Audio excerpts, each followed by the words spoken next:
Thank you for reminding. So last Wednesday, I reviewed uh, basic concepts or fundamentals where SQL is coming or how database is important in QA. And I also assigned W3 schools as part of your reading assignment. And I said, watch one of the YouTube video that will be very, very helpful. So anybody did not watch this video or did not read that W3 school last couple of days? I watched the video, but not full. So I was only able to download the MySQL. Okay. And it was downloaded successfully. So I was just trying to follow the video, how to use it, but I mean, I was stuck somewhere. Okay, no problem. Same thing here. Yeah, so the video was like purpose of taking advantage to know early, actually. So a lot of SQL queries we'll be practicing today. If you already watched the video, you will see the familiar concept. You will see those will be kind of review for you, actually. The two-person, actually, there are like thousands of video in YouTube, but those are like complete short video, like 3 hours. One is 3 hours, one is I think 4 hours. So whatever you like, they covered basically same thing. All the basic stuff you need for interview and at real life work when you work as a QA in some company. Basically, you will be following those same queries for different type of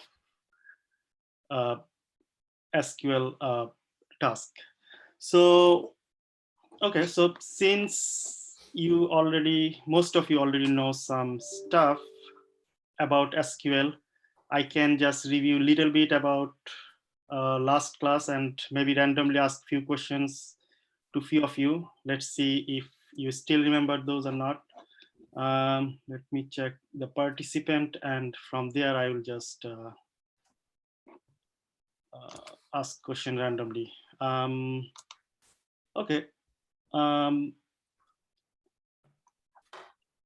Okay, my first question can be to Faria. Hi, Faria.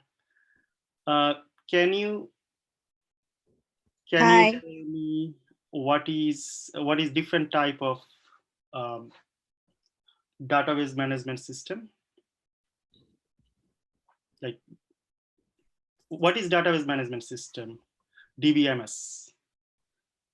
It's relational and non-relational. What you actually do with DBMS actually?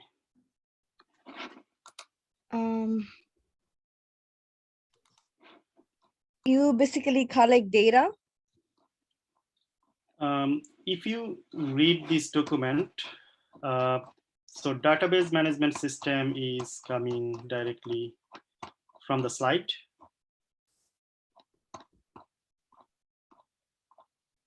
You see that database management system? Yes. Why you use this? Yes. It is a specific software that is used to enter data, collect data, organize data, save data, query them whenever you need them, like use SQL syntax to collect and display on the screen. So without DBMS system, you cannot actually connect with your website. Actually, your website just cannot go to database table and display those. You need some kind of software to use those information and bring them back to your screen. So now, can you name some of these DBMS system?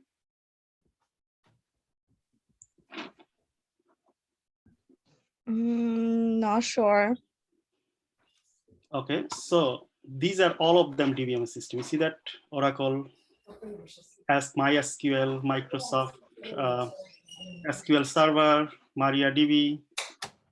And if you already watch this YouTube videos, you will see some of them are, one of them may be using this, another person may be using this, depends. So all of them, actually, most of them are actually free.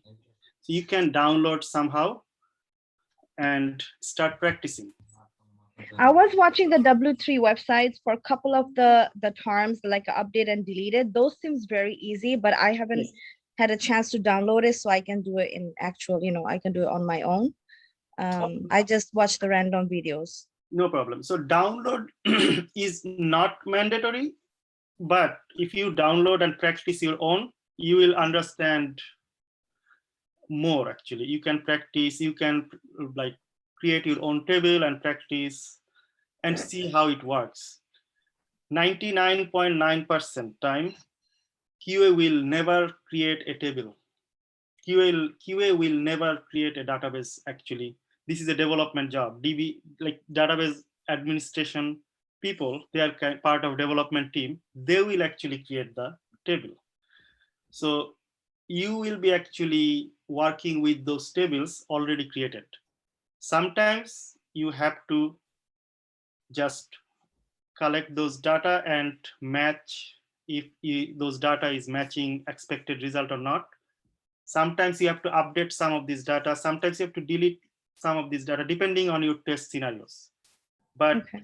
in real life, as a QA, you will not actually build the database management system. This is a different role. If you can create a database management system, create the table, you can actually get a DBA role also. This is another role like QA. Like QA is testing part, right? And DBA, they take care of the database part from the company. So if you go to some company, your company will have a separate DBA team. They are actually working with development team. Sometimes your developer will be your DBA, right? So, and you have to communicate with them for specific database details and specific information you need. But if you know how to create table, how to check those table and how you can format those table, and remember normalization, basically you follow those specific primary key, foreign key, those stuff. If you can build appropriately, that means you have advanced knowledge. This is sometimes helpful when you want promotion or if you want to ace the interview actually. But there are several online based application or online based website like W3 School, W3 Resources, and many other, hackerrank.com. You can practice and you can be master in database SQL queries. So next question, maybe another person. Let me check who is here. Okay, I can ask Tina. Okay. Hi, Tina. Good morning.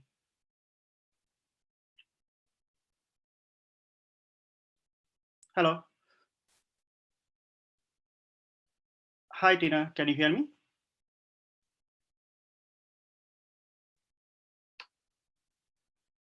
Can everybody hear me? Actually, I'm not sure if I'm. Yes, we can. Okay. Tina is in this class. I can see the name.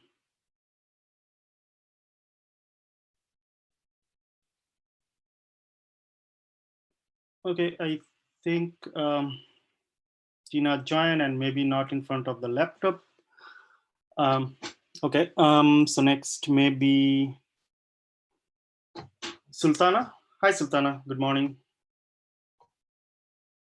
Hi, good morning. Hi, can you explain me the difference between primary key and foreign key? This is a common interview question actually. You can be asked same question during your interview when you apply for a job.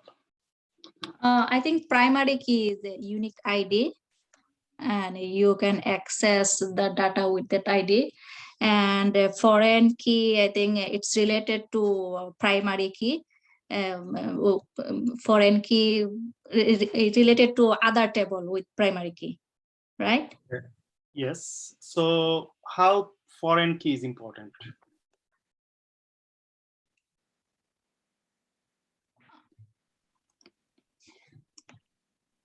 I forgot. Okay. So foreign key basically connect between these two tables, right? There's a common column and there's a connector, or that will make the relationship between more than one table. You need foreign key for relationship. Okay, so actually, if you understand primary key and foreign key from last class, this is the most important part. So I can actually go to the class today. So for today's class, we'll be practicing different type of SQL query. So now if I go to W3 school, actually before going to W3 school, I want to show you some document that or link that you can also practice if you don't download. So you see that W3 school, this is a very good point where you will be learning all the basic stuff, like basic theory in very, very simple English word, right? And it will be very, very helpful for your interview. If you want a little bit more advanced, that will be also helps interviews. More practice, W3 resources. If you want some other information, you can go to there. I will provide you Udemy access this week.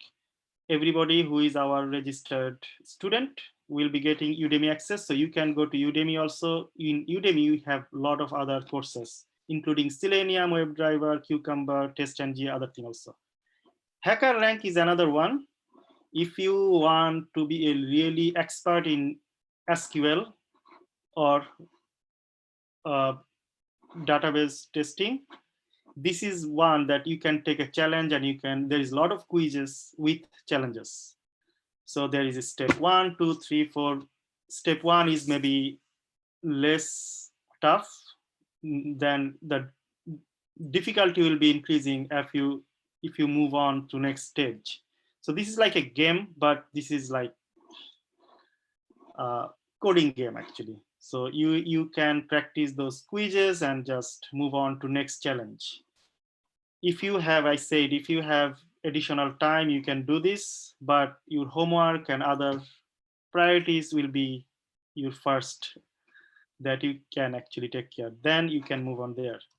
And as I said, YouTube, one of these YouTube video you can watch. And if you want to download your own database in your laptop, you can actually follow some of these YouTube videos also. Okay, so now actually I'm going to W3 school. So today I'll be basically practicing everything on W3 school and W3 resources. So I will start with W3 schools because that covers almost everything you need to become a QA and to work done as a QA at your company. So, okay, go to W3 school. This is W3 school. I think most of you already saw this last class. So in W3 school, everything I said during last class will be repeated, like with more information, more details, what is SQL, right? And in W3 school, you can practice every single topic. You see that there is a small button with example, try it yourself. So that means if you click on try it yourself, for example, this is your SQL workbench. In real life, SQL workbench will be very much similar, but instead of your database here, you will see on the left side, there is a entire section like you saw in IntelliJ, right? If you go to IntelliJ, for example, right, you practice IntelliJ. On the left side here, right, you saw all of these project name, project, under project name, you can see your packages, right? Inside the packages, you will see your classes and a lot of other things, right? Similarly, if you if you go to W3 school workbench like this, right? at real work, you will see same thing, but in a structure like IntelliJ. That will be called SQL Workbench, where you will be typing your queries, and when you run the queries, you will see your result here. So now, there is one important concept I forgot to say you last class. This is your database, right? And inside a database, there is a lot of tables. You can have 100 table, you can have 50 table, you can have 20 table, depending on your company structure, depending on your complexity and number of record you have, right? Company like Geico, right, will maybe have maybe a lot of tables, right? Because they have auto insurance, they have home insurance, they have health insurance, right? A lot of insurance, like those stuff. Or Allstate maybe, right? They have all kind of insurance. But if you go to a simple company, for example, just whatever company, for example, there is no simple company actually, like Walmart, right? Walmart also have their credit card department, they have home, they have grocery, a lot of department, right? So those database. So now a single database, sometimes you can have multiple database here in your workbench. So if you work in, for example, Geico, right? So Geico will have home insurance, auto insurance, maybe rental insurance, then maybe umbrella insurance, right?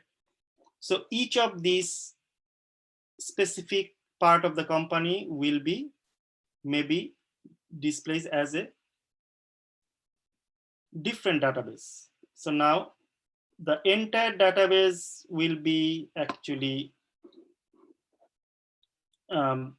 will be part of will be actually displaying all of these database, but they can have multiple database inside one database.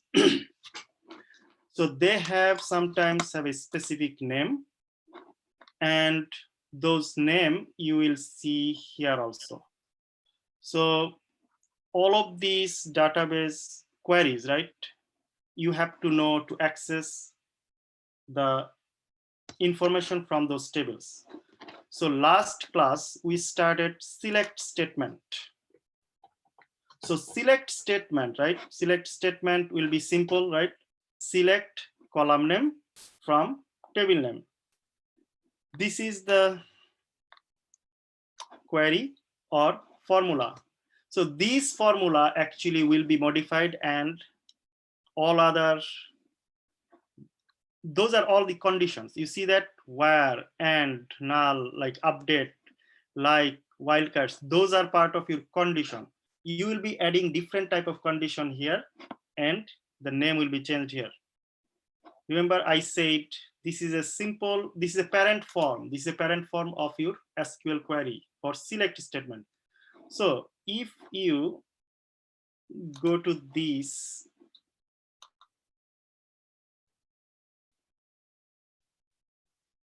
if you go to this table and structure, right? Where you find select statement here? Where you find select statement here? Everything we'll do with database will be part of this 4-letter actually, CRUD. So select is coming where here? Can somebody tell me where is select? Delete. We have No, to read select first. Create. We have to read read. first. Read will be the select. So 80% time to 90% time, you will be just reading the database. Basically, you will be matching, or you will be checking those database if they're displaying correctly or not. So why this is important actually? Because a single digit like point something can actually make a big difference. If you have in the database you have each share, like for example, you are dealing with shares, you are buying and selling shares. So if you have 1 million shares of some kind of cryptocurrency like Doge, if 0.1 penny somehow in the database is not displaying correctly, you are losing a lot of money actually. Maybe you have 1 penny extra, the company will be losing a lot of money.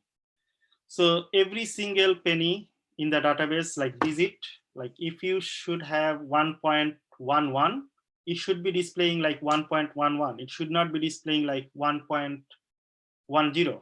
You see that 1 penny actually gonna make a big difference. It can cause big profit for somebody, or it can cause big loss for somebody.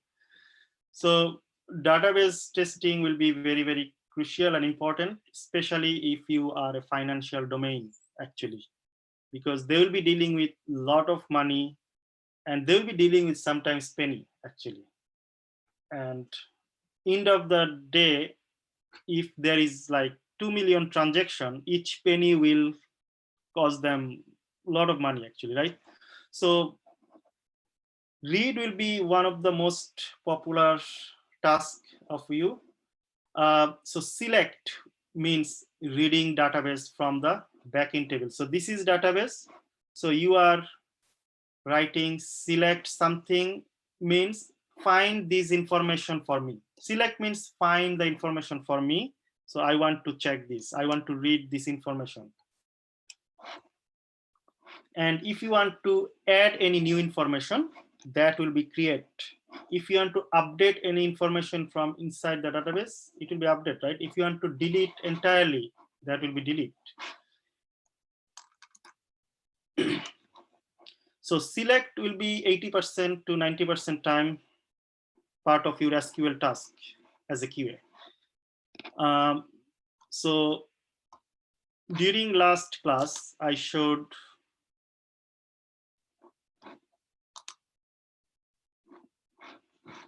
this one, right? So actually going back there. So select means you want to see everything, right?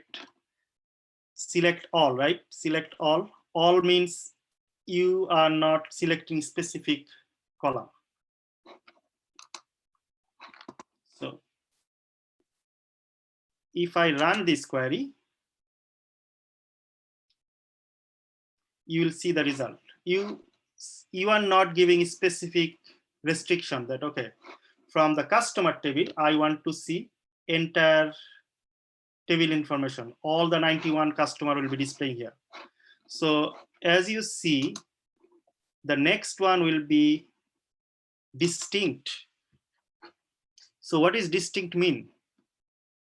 Distinct mean you may have 10 people from Germany, you may have 5 people from Mexico, maybe 12 people from USA, but distinct means each of these country will be count as one.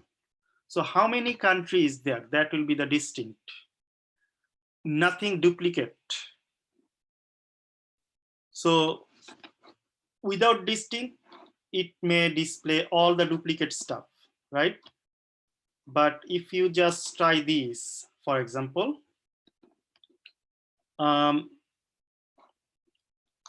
so what is the query for distinct? You see that count distinct country. So distinct, now if I run this and run this query, you will see how many countries there. You had originally 91 records, right? But 91 records are from 21 countries.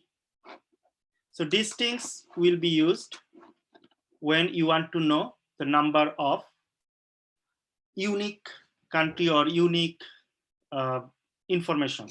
So if you want to know uniqueness, you have to use the word distinct. And this is the formula actually. So one good thing about SQL query, when you will be working in real life in some company, you can always search in Google, what is a query for distinct? What is a query for where? What is a query for like? What is a query for delete? So if you have idea, you can just play around with these queries, and you can just check the result. So like few of these query only different for different database. Other than that, almost every single SQL query will be like similar. Like 90, you can say 99% time, all the database, all the DBMS system follows same exact formulas. Like some specific difference, I will actually explain those, like few actually, not very much, like very few. So distinct means you will find unique number of specific type of result, like for this column. As I said, there was all of these mix and match countries, total 91 rows, but some of them, as I said, maybe Germany is 7 times here, UK is maybe 5 times, Spain maybe 3 times. But when you select distinct, Germany will be counted as 1, Mexico will be counted as 1. So this way you can see 21 countries. So what else I can try here? I can see distinct city, right? So if you just change here, you see that there is city also, right? I just checked distinct country, 21. So how many cities in this database? So if I just write city here instead of country,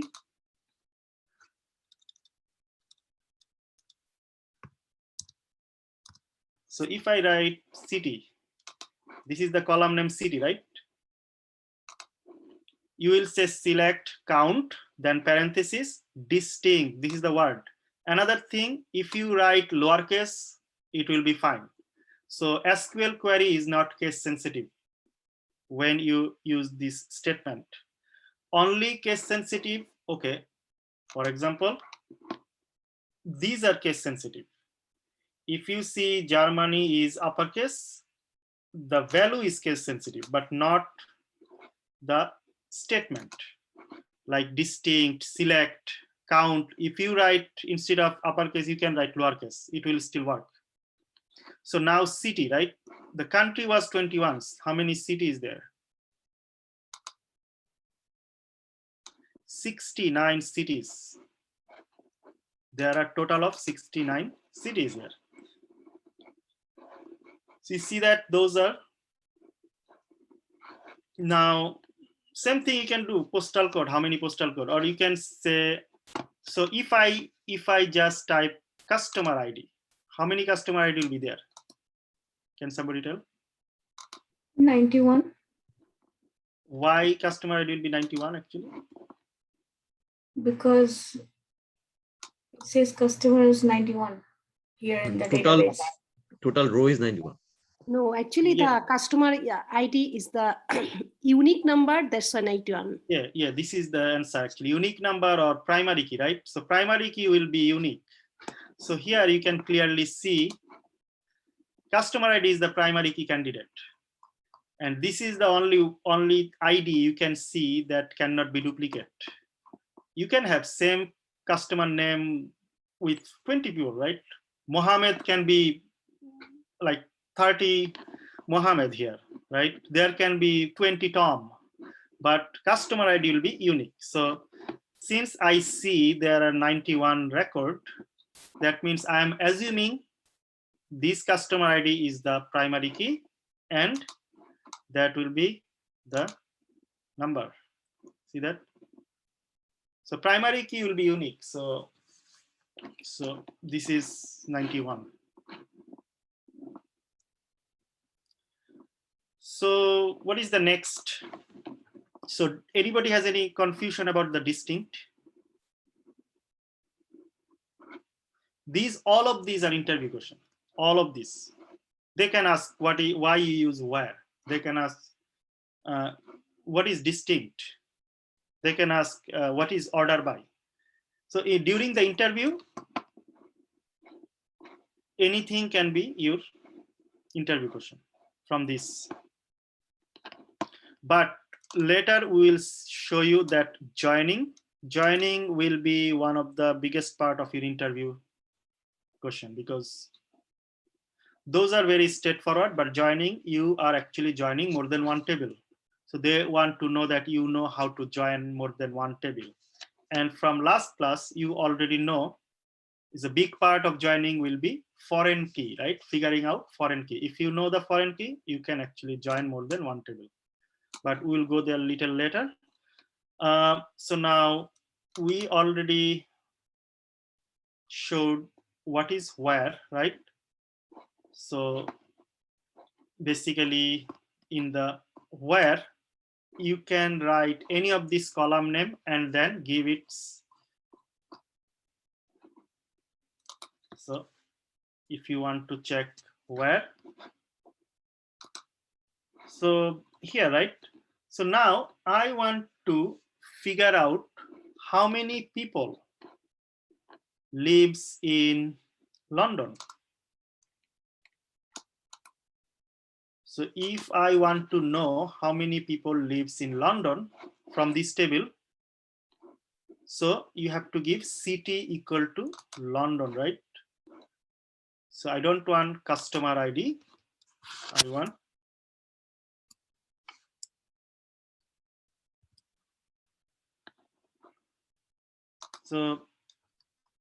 city, right?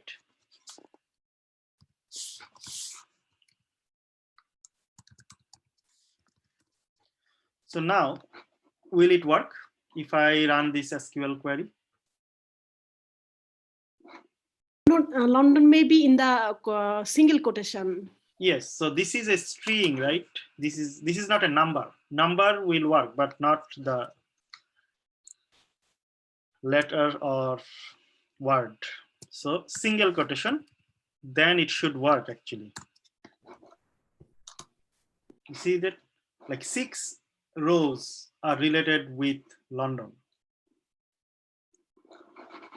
Now I want to see somebody from London, but postal code is only this. How you can use this actually?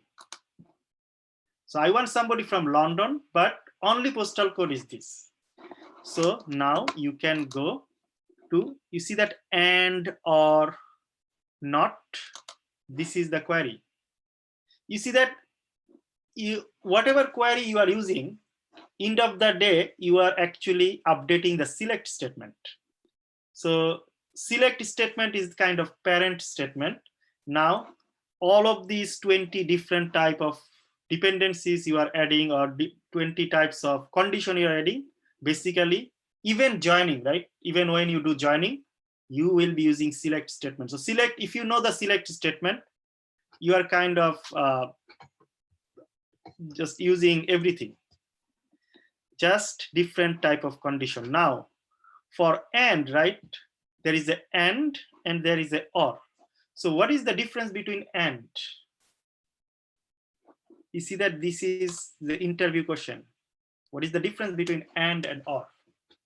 And means if you give a condition, I will actually get this home loan if my yearly income is 80,000 and higher, and my credit score is 700 and higher. You see that both condition need to be like, both condition will be true to successfully get the loan. So and means both condition need to be true, but or means, okay, you will get the home loan, right, if you have yearly income more than 100,000, or your FICO score or credit score is 720 plus. So one of them correct, then you are getting the loan. So and is more restricted or is very, very less restricted. So you are getting all of this information for or, but you are getting information only both and condition is true. Now, if I, so, and this is till that you already know, right? You already checked where. So all you are doing, just adding a extra and. Now, as I said, I want to know all the people, whoever lives in London, and at the same time with postal code equal to this. So all you have to do, just write and you have to write postal code, right? So your condition will be coming with the column name. You see that column name? This is column name and postal code will be the column name.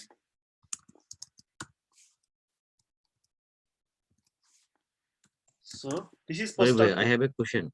Sure. Okay, do we need to memorize all the formulas, or we can get in work when we join No, the company? actually, yeah. Now at the beginning, everybody asking same question. Like there are a lot of condition, right? So all you have to do, just try to understand, right? So if you see what is and doing here, actually, you are just giving this. You are just specifying the condition more, right? You first gave where city equal to London. Now you want to know where city equal to London and postal code equal to this. So if you actually do some practice, right? If you just understand what's going on here, I don't think so you have to actually memorize those. So and, right? You have to understand what is and mean.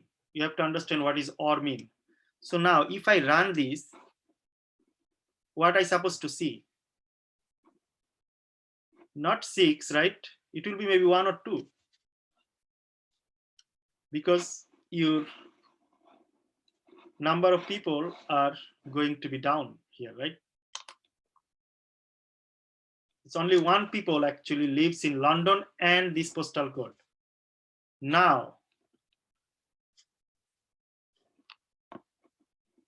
and what is or now? If I give or instead of and, what will be the answer? It will display only one. Really, it's supposed to display all of these 6, because anything here and anything here, all will be displaying. Or means both condition will be displaying in this picture.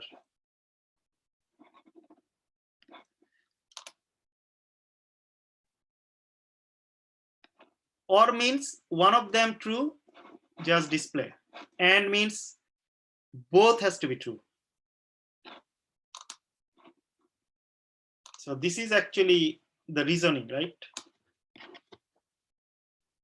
Anybody is confused about and or?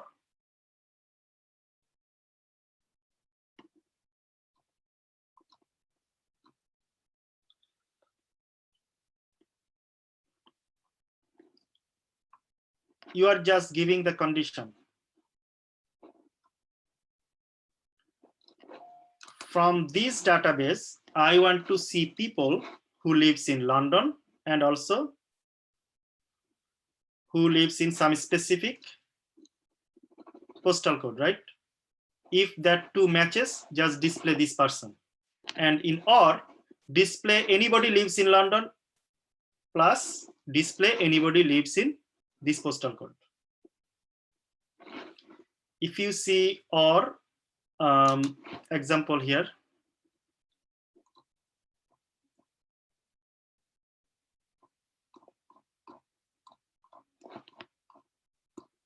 so if you try this now, you want to see city equal to Berlin or city equal to, what is that, Munchen or Munchen something. So this one, for example,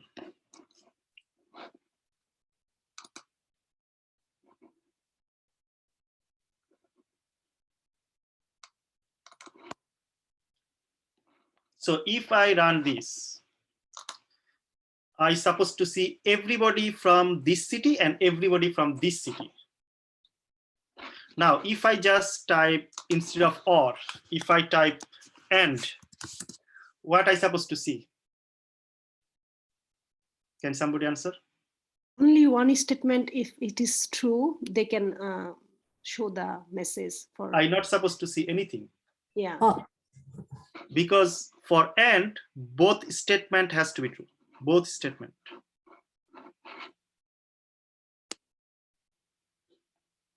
And or you'll be using a lot in the future when you work in as a QA. So this part, anybody did not understand like what is going on here with the and?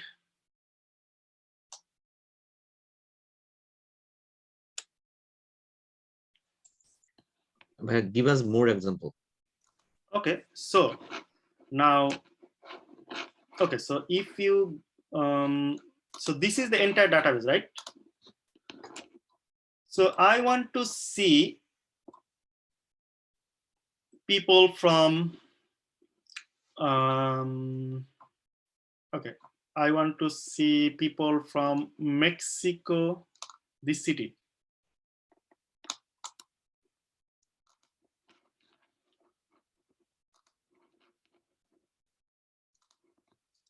So I'm not adding anything and or. I'm just writing city. So if I search this or if I run this query, SQL query, this is called SQL query. And what is SQL? Can somebody tell what is SQL? it's the language, structured query language. Yes, structured query language. So shortcut they call, sometimes called SQL, sometimes called SQL. It's same thing. So now if I run this, what will be displaying here?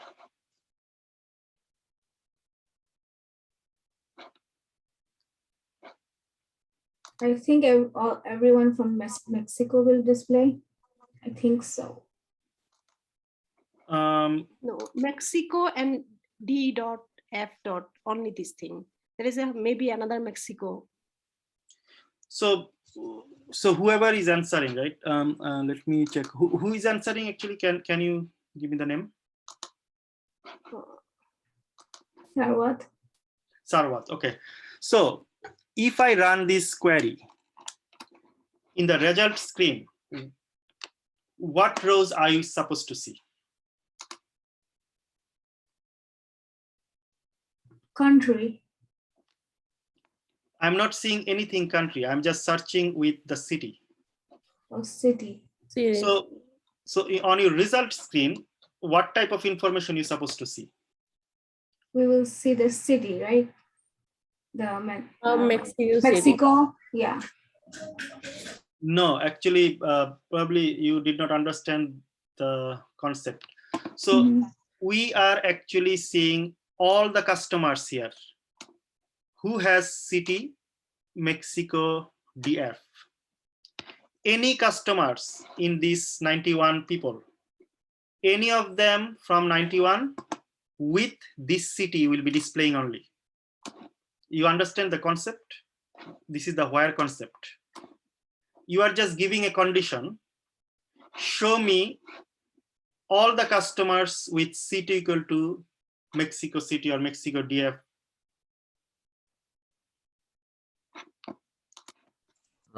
That means all the customers who lives in Mexico DF only shows their information.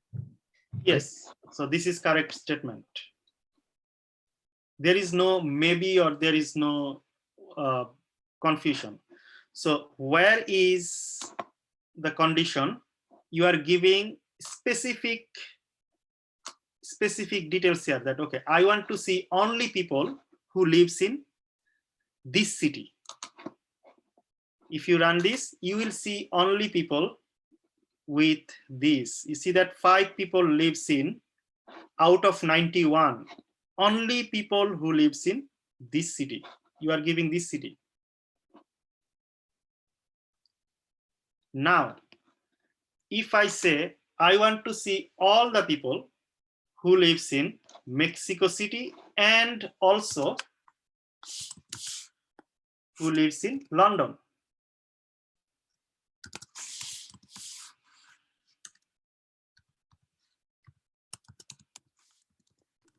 I have a question. The Yes. quotation is always the single or it can be double as well?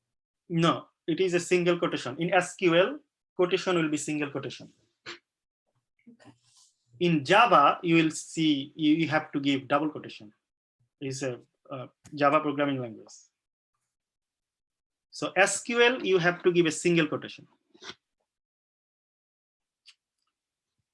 So Sarwat, what I supposed to see now in this screen? Okay, so now it's going to display all the customers from Mexico, DF, and London. Okay, so previously we saw maybe 6 people from London, right? Previously, maybe we searched. Yeah. So I think I have a question. This one show must be Mexico DF because here have only or not only show both. Yeah, London is not showing. oh, you are actually understanding opposite way. Or means both will be showing, and means both has to be true. So when you use or, right, that means both will be displaying here. The word or. Yeah, because the or word means either this or this. So that's why we Yes. got confused that it has to be one. Yes, so okay, yeah. So I understand there is a confusion, but in the result screen for or, right, you will see all of the information that is correct for this.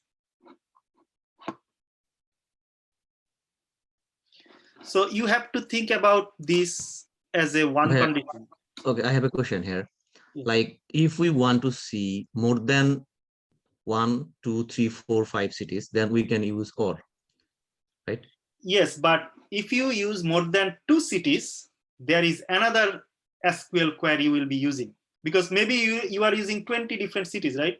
So you don't want to write or this or this or this every time. So there is different concept we are coming there. So now Okay. for this or, you will see all the customers who is from London and Mexico. And DF. Mexico. So previously we saw London had maybe 6 people, and Mexico DF we already see 5. So what is our expectation actually here? So if we run this query, so 5 plus 6 maybe 11, right?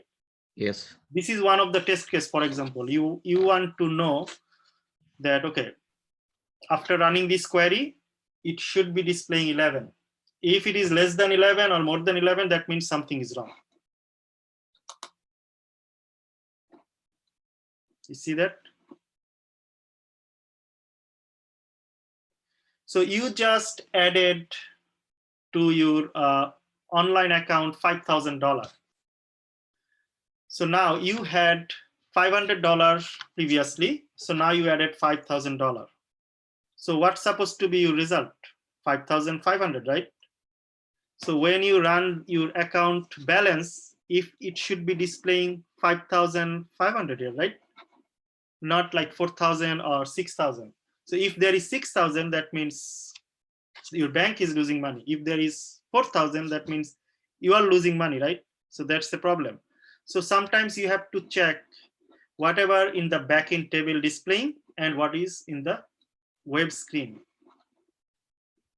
So your previous question, you said more than 2 cities, like you have like 10, 12, sometimes cities. There is another concept here. You see that in, we will be coming back there. So now this is in means you are giving as many as possible as a condition. Now there is another one is and. So everybody understood what is and what is or? So can you explain and one more time? Okay, sure. So now, so you are giving here and. So you already saw or, all of this information displaying here. So if you think about this condition, should you see any information here? Is there anybody, any customer who lives in both places at the same time? No. That means you should not see any number here. It should be 0. First, see the common sense, what it says. And means both condition is true.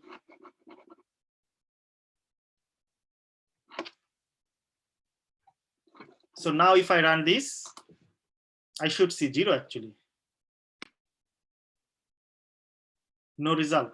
Means there is nobody, no people. No peoples are living together, like two In places. both city. Yeah. So if you see the table, for example, people are living either one city. They're not living in multiple cities at the same time. So if you are living right now in New York, you are not living in maybe California at the same time, or maybe San Francisco at the same time. So one city at a time, right?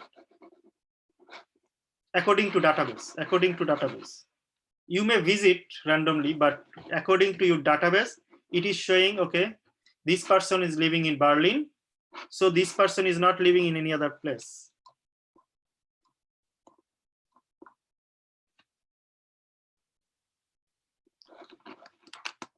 So if we change the city, if we want the both statement to be true, if you put the city, let's say Mexico, and the zip code, then we can use the and statement is true, right? Yeah, and statement, you can make it true. So now you are not giving city.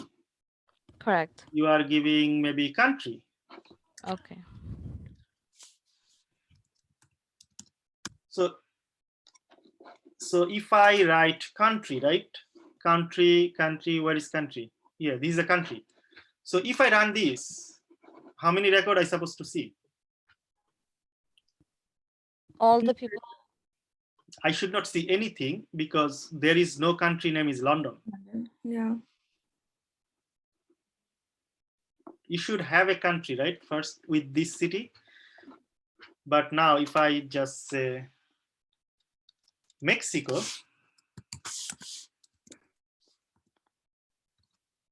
now I should see some people, right? How many Mexico DF we saw before? 5, right? Now all of these 5 should be displaying here because this city actually is part of Mexico. So if I run this, I should see 5.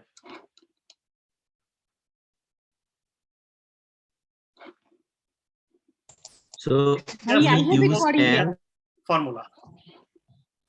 so we use and basically the common data, right?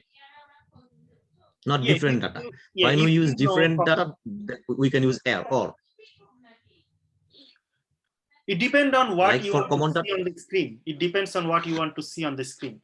So now you have 100 students from New York State.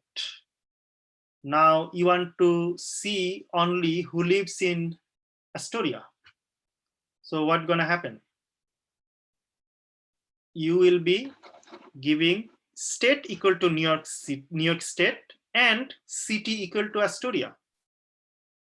You see that, like, you want to see a specific number of people from a specific area, then you will be giving and.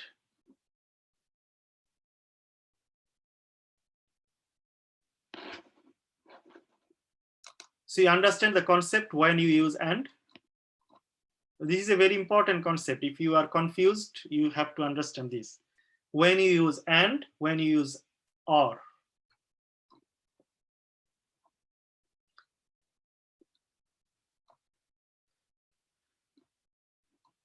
So now one of your requirements says, okay, find out all the people information who lives in San Francisco, USA. So what will be your query here? So it will be city San Francisco and country USA, right? Okay, city will be San Francisco,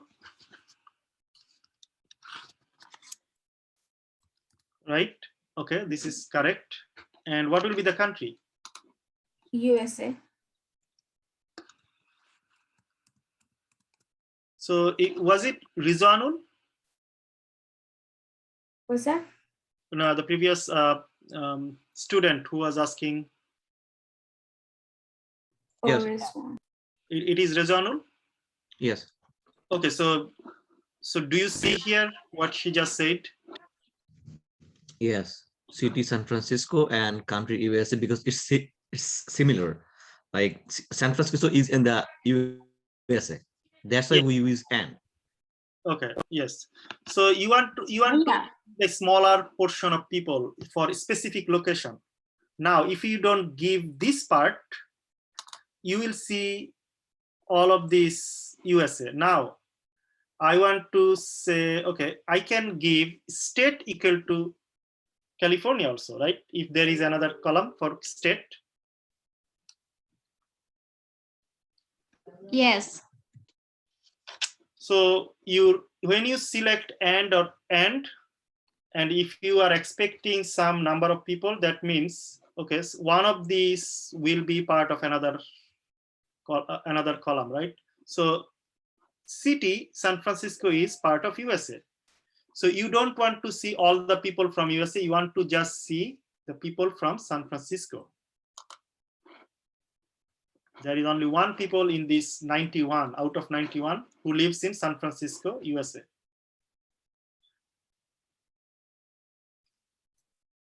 I have a question here. Sure. If we state the where statement, so if we need to mention the only one row if you want to both side condition is true, because when we select the city, for example, when you select anything, but it should be true. So is the information is the same row? Information I'm coming a little from the bit confused about the question, actually. Can you repeat the question? Yeah. I'm a little bit confused. If you want some city and use and condition with Okay. another country or zip code or anywhere, for example, there is a lots of US in this data. Okay. Okay. So we find out the, for example, California. Okay. So we use where city equal to California and country USA. Yeah, you can country give equal- this. You can give this, or you can give where country equal to USA and city equal to this. Yeah, my It doesn't question. matter. Order is not matter.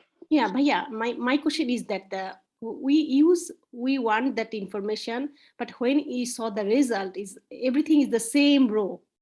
It's the general understanding. Is that correct? It is in the same row because you gave the star. Yeah. You are not specifying, okay, I want to see the name or I want to see the address. If you want to see specific information, you have to give this column name here. For example, I give star. Instead of star, I can give customer name. Okay. Then I will see just the customer name.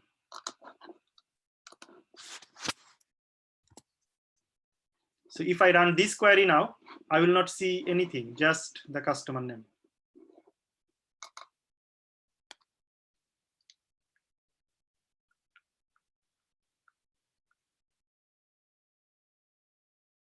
So when you give star, that will be displaying all the columns as a row, one single row. Okay, I understand. This is my confusion because maybe one table there is a lots of country the same or lots of information the same. Maybe, may not. Yeah. That's why I'm confused, because when we match the information is true, it should be maybe one row. Yes. So yeah, this row actually indicates one record.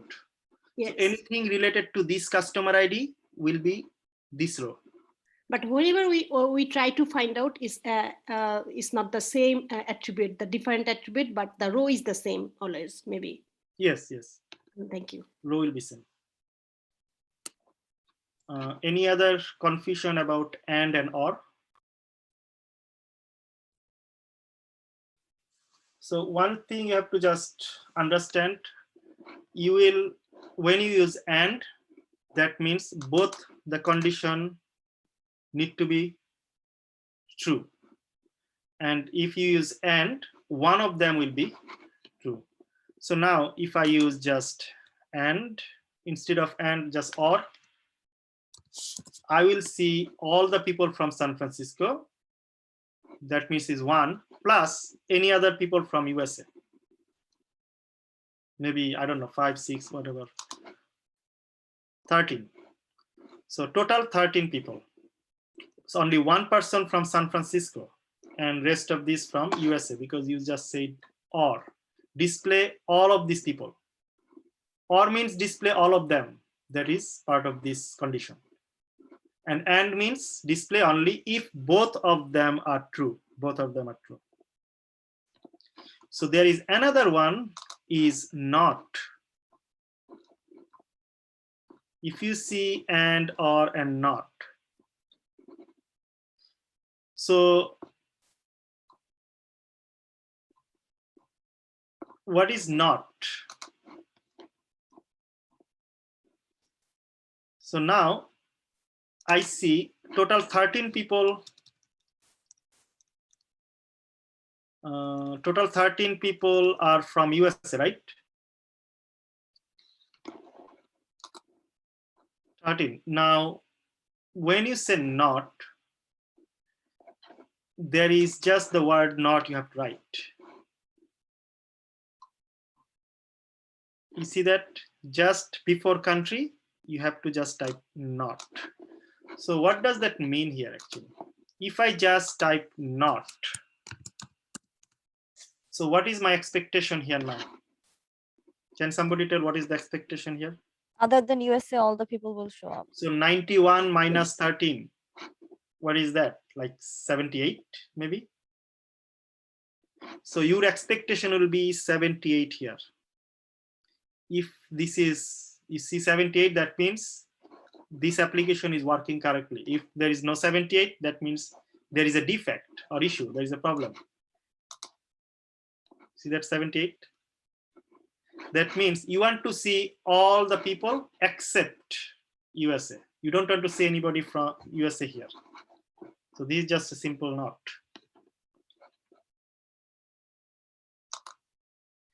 But in the future, you will see there is another command. If you don't want to write not, there is another command, something like this also. This is also kind of not. I'm not sure here it will work or not. Okay, it is not working here. Okay.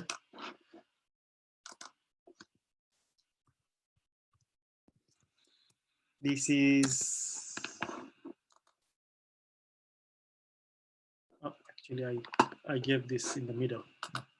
It will be not here.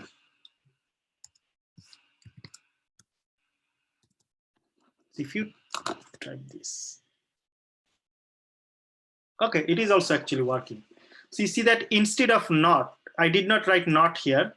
I just gave a, what is that? Exclamation sign symbol before equal. That means not equal to USA.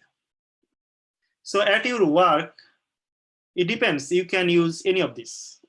You can say not, or you can just say this symbol instead of before equal to. So both will be working as not. You see that 78, 78? So that will be part of your wildcard symbol, another thing. So this one is done, right? So now I'm going back to in, because somebody asked me already, if there is more than one where condition, how you can write it. So here, right, there are 91 people. So I want to see all the people from USA, England, and Germany. There are three countries I want to see. So what you have to write? You see that there is a column name, then you have to just in and the value. So how you are writing this?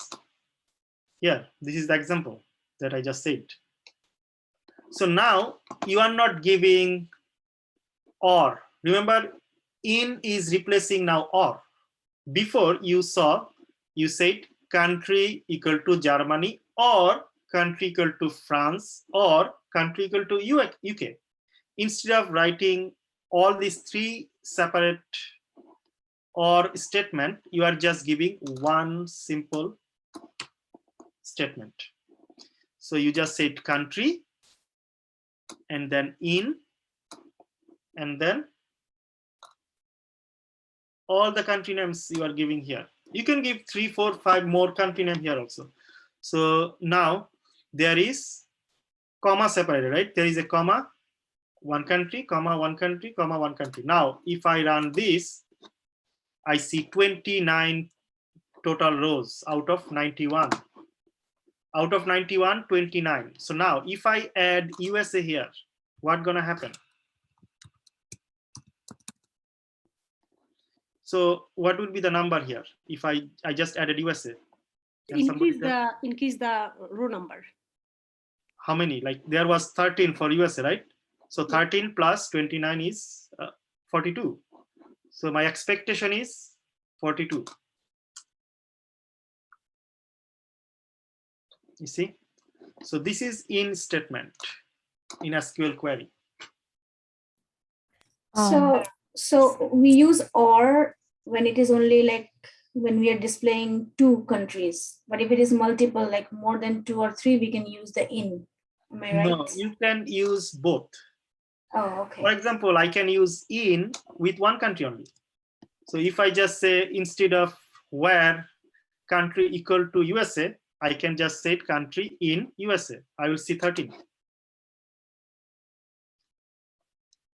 There's 2 options. Whatever is easier for you. I think in is easier because in is easier when you have more than one, right? You understood this one? And in is easier, bhaiya, there is no condition. It's very, very clear. Yes. Yeah, I got it. Okay. So this is in, use of in. So now inside the parentheses, you can give 20 different country instead of writing every time or something like that. So now this concept is actually familiar with another concept actually connected with nested query. This is an interview question. What is a nested query or subquery?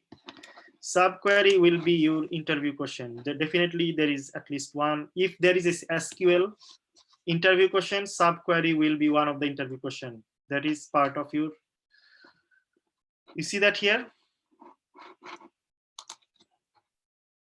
Now, what is subquery? So subquery means you are writing one query inside another query. Sometimes this is called nested query. Means when you have 2 tables, right? If you don't want to join, this is just alternative way of joining. So you don't want to join 2 tables. You see that here they are actually kind of joining 2 tables. For joining, what is the must? For joining, what you need? Must need. Foreign key. Foreign key, figuring out the foreign key.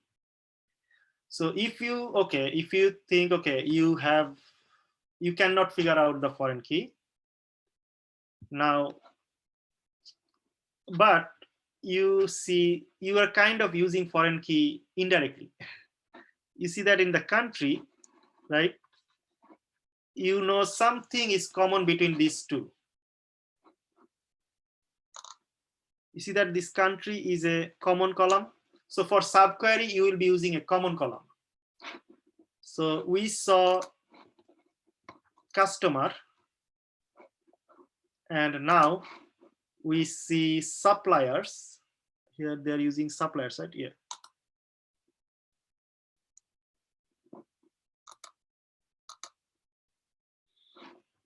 there is a supplier, right?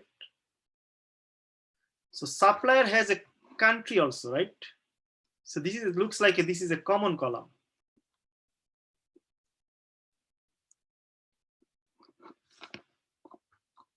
So what you are doing, you are basically using this common column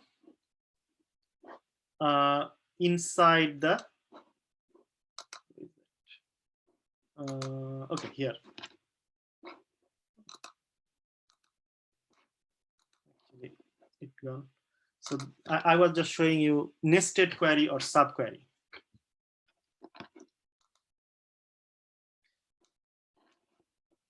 So now how many? Like there are a total of 69, right? So here you don't need to analyze what is a foreign key, first of all. You just want to see how many customers are from this specific country. So you are writing two separate select statement, but it will be inside the in. What you saw before, inside the in, you saw inside the in, you have just a value, right?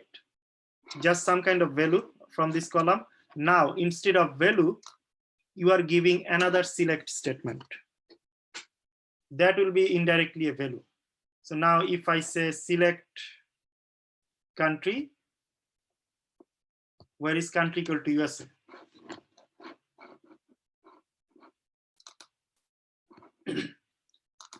So inside a value, you're just giving another select statement. So from this select statement, okay, can anybody like explain what is going on here?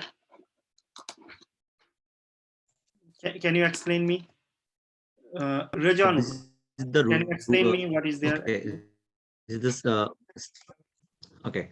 So this is the first statement: select star from customers where country in. Okay, and with another statement like select, instead of star we use country, and from suppliers. What does the mean suppliers? Suppliers is the table name. Remember the select statement, select Okay. column name from table name. Okay. This is select statement. Select statement will be always same. There is no change. This is one select statement. This is another select statement. The first select statement is this. So are you connecting the two tables, if I'm not wrong? You are connecting two tables. Yes, already we connect two tables, and what is the result? You are connecting two tables with in. Actually. In, yes. So when you connect two tables with in, this is called subquery or nested query. So we'll see this more in later also. And in real life, you will be using this concept a lot.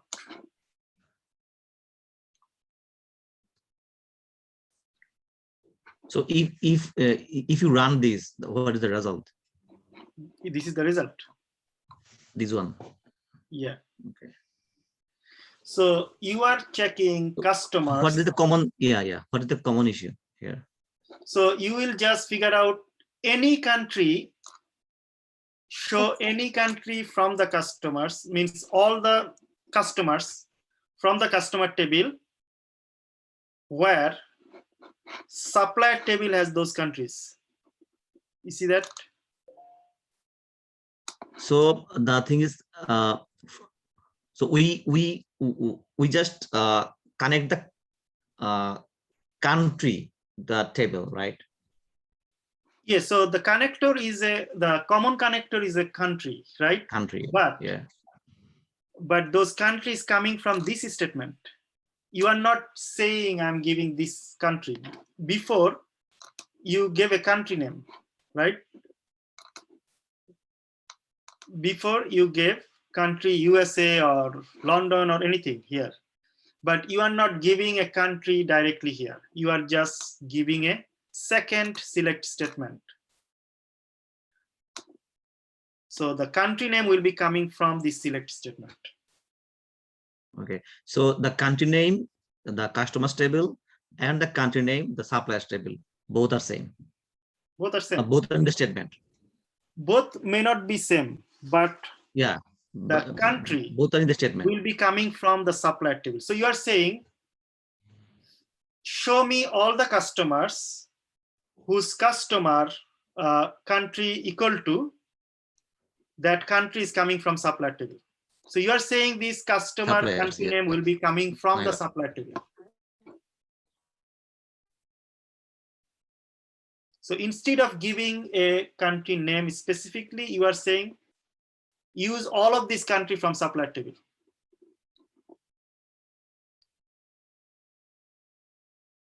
This part you understood?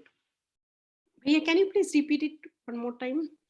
So you are saying, show me all the customers where country name is coming from supplier table.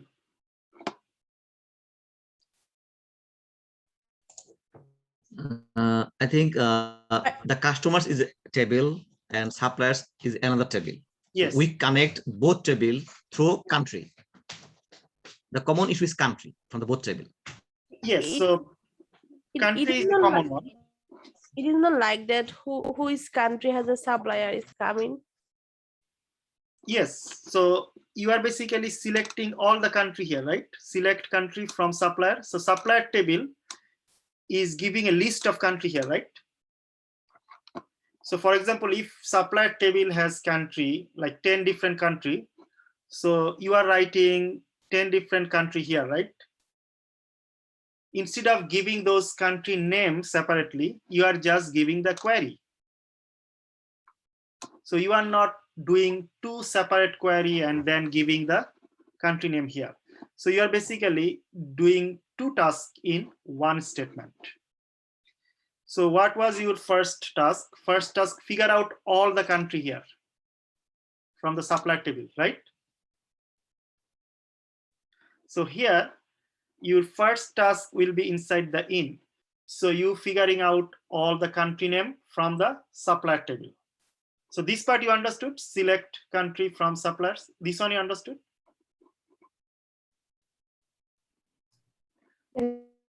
So if I just copy this one, for example, and just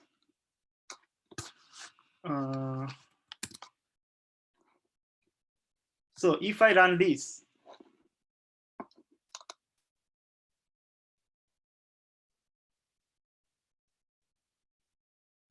you see this, all of this country, how many country? So total 29 country, right? So now the code will be really big mess if you want to write separately this 29 country here, right? You saw this right now, just saw. So from supplier table, I selected all of this country. I want to see all of this country. 29 country here. So this statement, who did not understand this one? So this is a supplier table and this is country.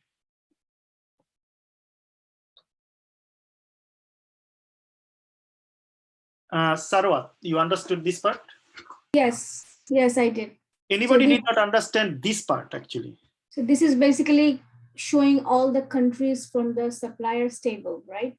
Okay, so now your requirement was now you have 29 countries.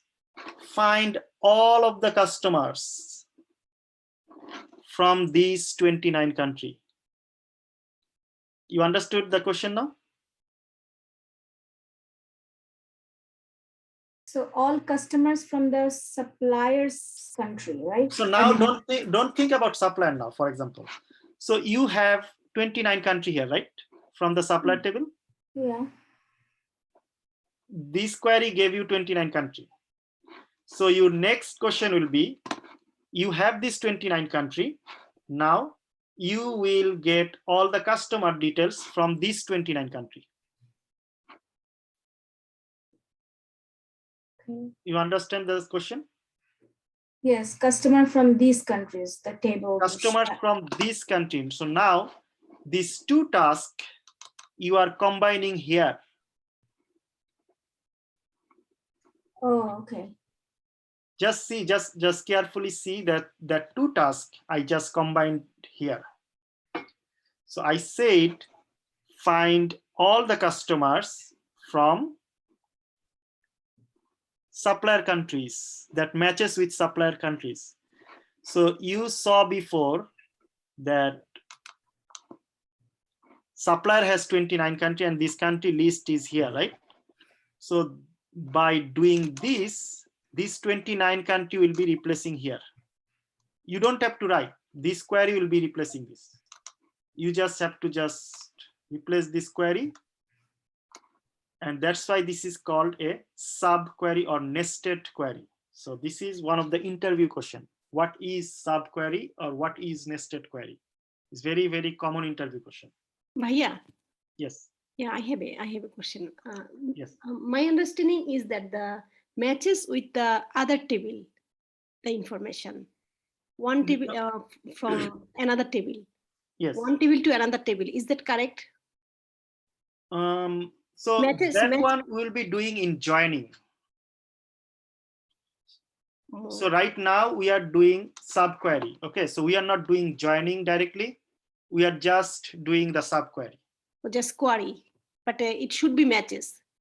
Yes, so anything, any country coming here means we saw 29 country, right?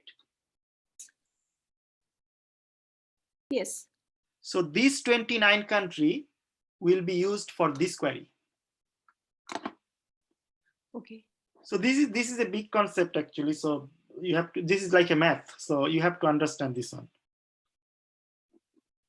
I understand. Thank you. Yeah. Anybody did not understand actually this concept, like how subquery or nested query is working here? So let's say there are two tables, right? Okay. The customer table and supplier table.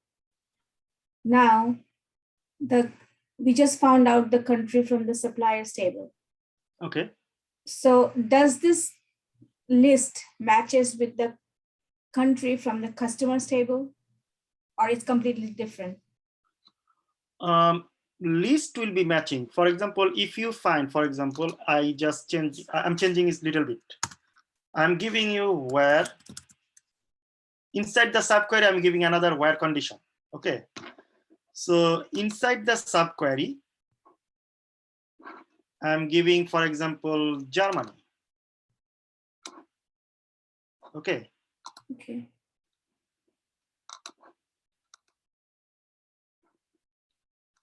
Where country?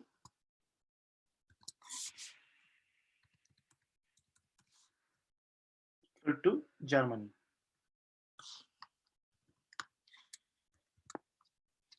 So now you will not see this 69. So you will see all the countries only for Germany.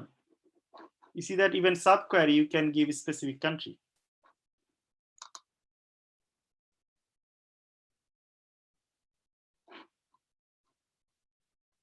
So there are 11 rows. So this number should match, the number of countries should match with this number, the customer number. So this is from customer. This is from supplier, right? So supplier country name will be used for querying this customer table. So for customer table, you are getting, so if you don't want to write this, for example, what you can give?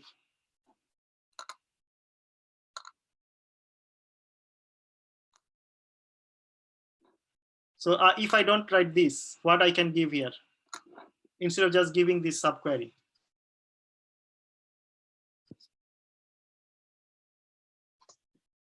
So, okay, so Rejoanul. So I don't want to use subquery here.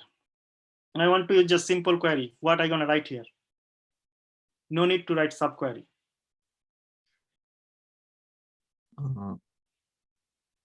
Here, right? Country in.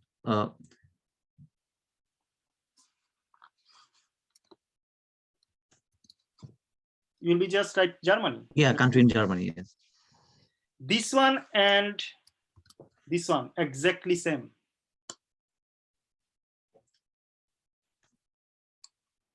But my guess is that the country in customers table and the suppliers tables both are from Germany.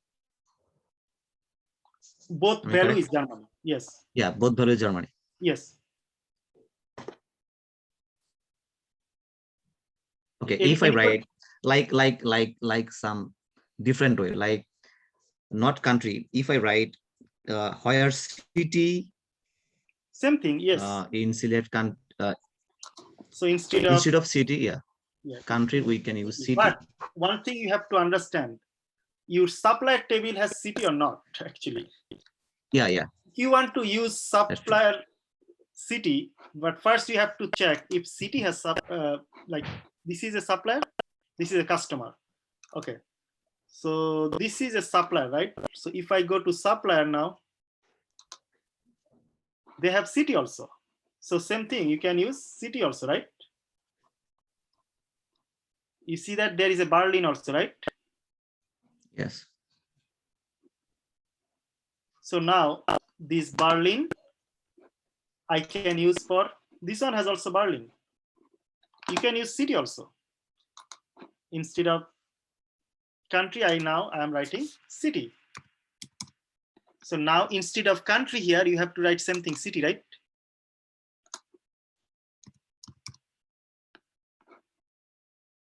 And same thing here, right? And what is that, Berlin? Yeah, Berlin. I just give Berlin here. Should be working also, right?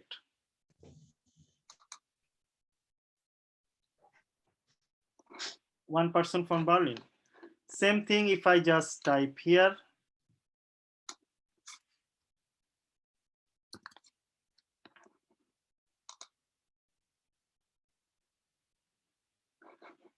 Same, right? You can, if you find something common between customer and supplier table, you can use this column. So supplier has postal code also, so you can use postal code also, right? Supplier has address, phone number, so anything you have common between these two tables, you can use in this nested query. So that will be very, very important for interview questions. So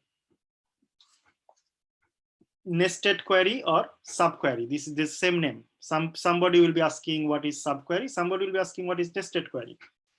So this is same thing, query inside a query.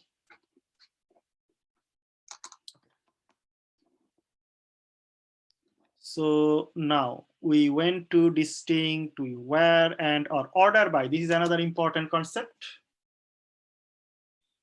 So in order by, right? So you will see in an order like descending or ascending order. For example, 1 to 100, right? So you want to see 100 first, then 99, 98, 97, then last is 0, or you want to see 0, 1, 2, 3, 4, 5. So there is ascending and descending order, right? So you see that this is example.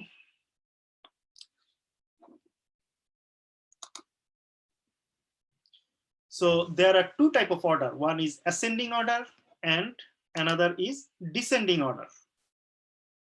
So you have customer and now you are searching this country as a descending order. So what does descending mean and ascending mean? Can somebody tell me? Descending means is the number is that the for example, 100, 1988. So bigger number will be displaying first row. Yeah. Like descending mean if you say, okay, show me 1 to 100 in descending order. So that means 100 will be displaying first, and then number will go down like 100, 99, 98, then like 3, 2, 1, 0, something like that. And ascending, if you say ascending ASC, that will be 1 will be first, then 2, 3, 4, 5, and 100 will be last. Same thing. You see that the country start with V is displaying first, and now like country with AB will be displaying at the end. So this is okay. Argentina, right, is start with A. So now if I just say instead of DESC, right, I'm writing ASC. As I said, those are not case sensitive. You can write lowercase also, it will work. So you see this order by.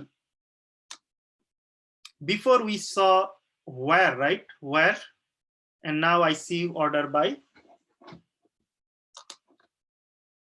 I said ASC. Now the smaller number will be first, or the alphabetical order, the first one will be first. Argentina, A, right? You see that? So if I want to say, okay, I want to see all the out of 91, I want to see only 20 people.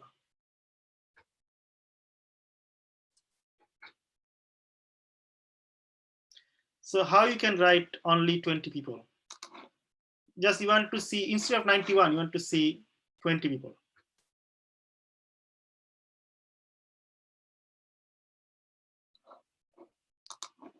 Okay, so actually I will go this later, but okay, so order by, everybody understood order by? So how descending and ascending works? So descending will be bigger number first, ascending will be smaller number first.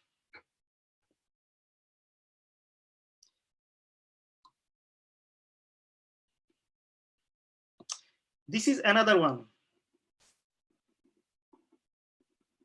Is kind of interview type of question. So you want to see all the customers, that is order by, right?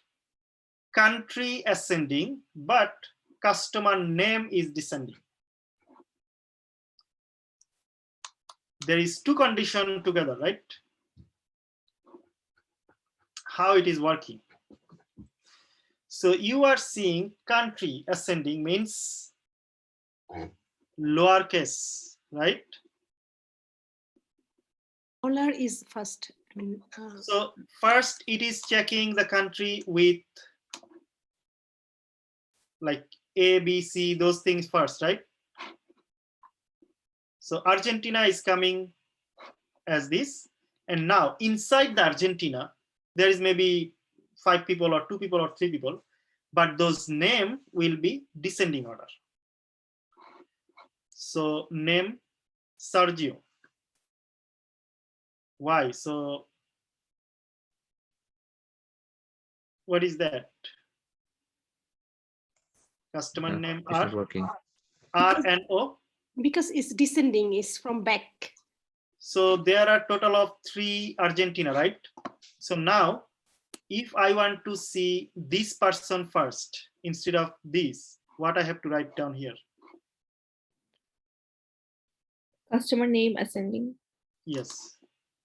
So you have to just write customer name ascending. So then everything will be same. All of this will be same, right? Except this customer name, the order will be little bit different. Instead of C coming last, C will be coming first. You see that? Cactus something. So ascending, descending, you have to use sometimes during your testing as a QA. So for example, So which statement we check here? Customer name or country name? right now you are checking everything because you are using all. So now if you want to check specific name or ID, so you have to give this here. So if you say, okay, I want to check customer ID, then you have to write customer ID. If you want to say then customer name.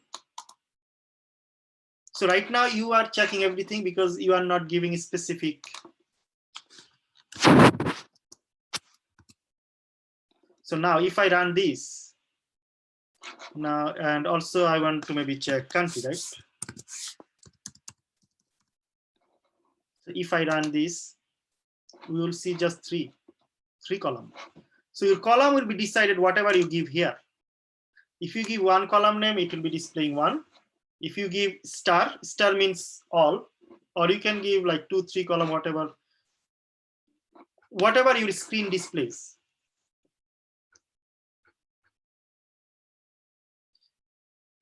So now if you go to order table, for example,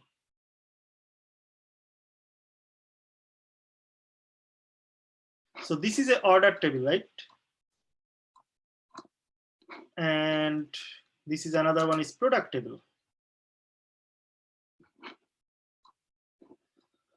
So you see that there is a lot of product.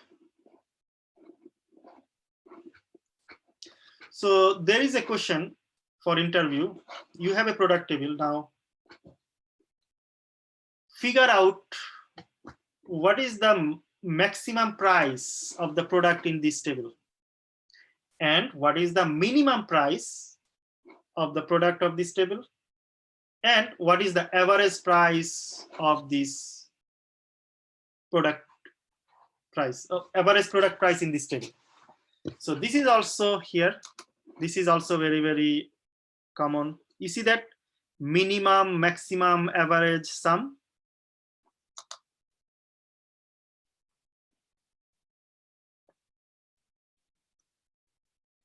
You see that minimum, if you write this min,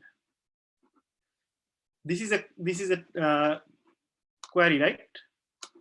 So you are giving the column, but before column you are just writing minimum. This is built-in function in SQL.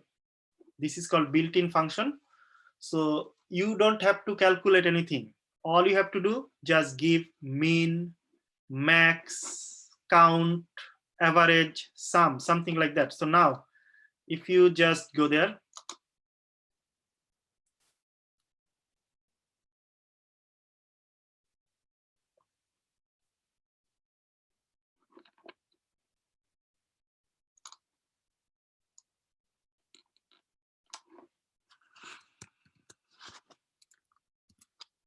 so I showed you product, right? Not here. Where is the product?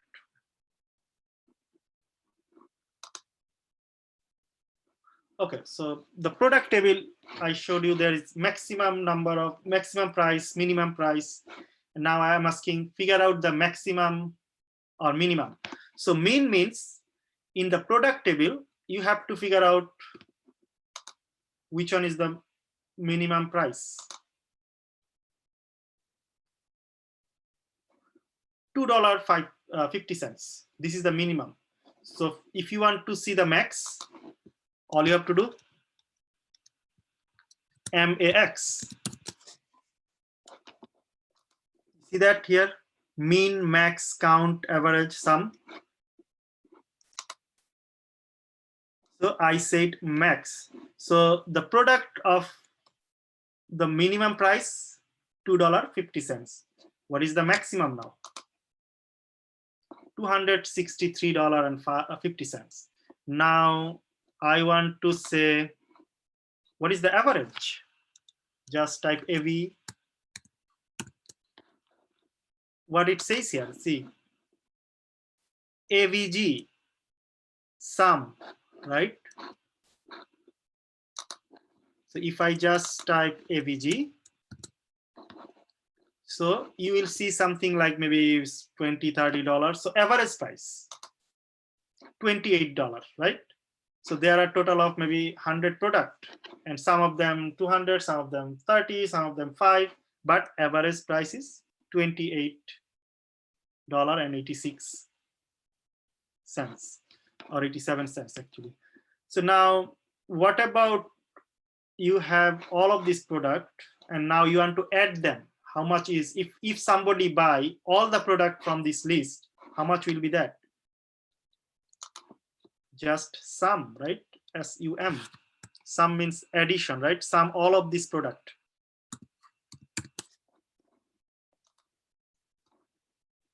$2,222 something. This is sum. Now you want to see how many rows. Okay, for example, you have a big table. You want to see how many rows in this table. What you have to write? This will be count. So count will be saying, okay, how many price is there, right?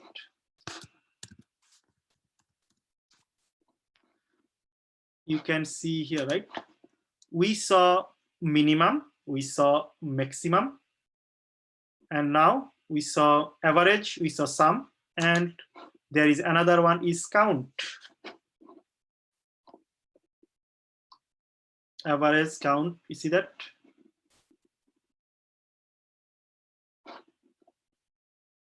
So if I say count,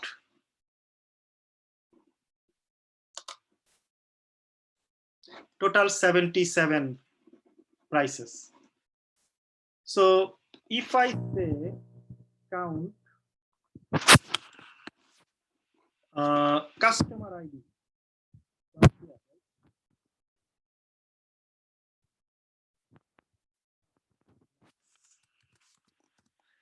so if I say max, what is the another option you can find? What is the maximum amount of the product?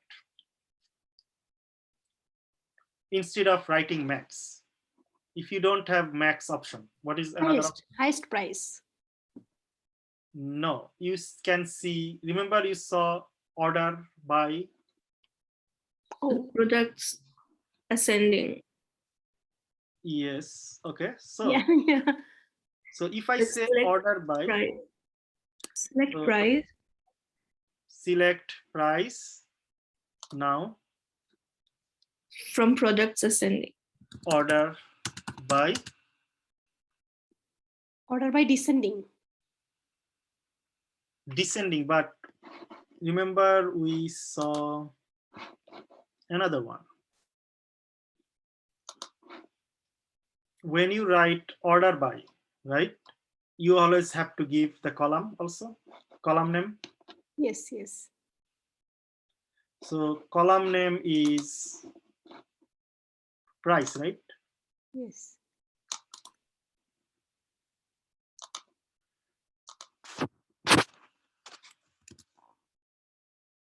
Order by price, and then ascending or descending. So if I search this, ascending will be showing the lowest number. Now, if I say descending, DESC, it will be showing the highest number, something like 263. So any option is okay. You can use order by, or you can directly use the built-in function, max, minimum. So now, if you want to change price, so now I want to actually give something max.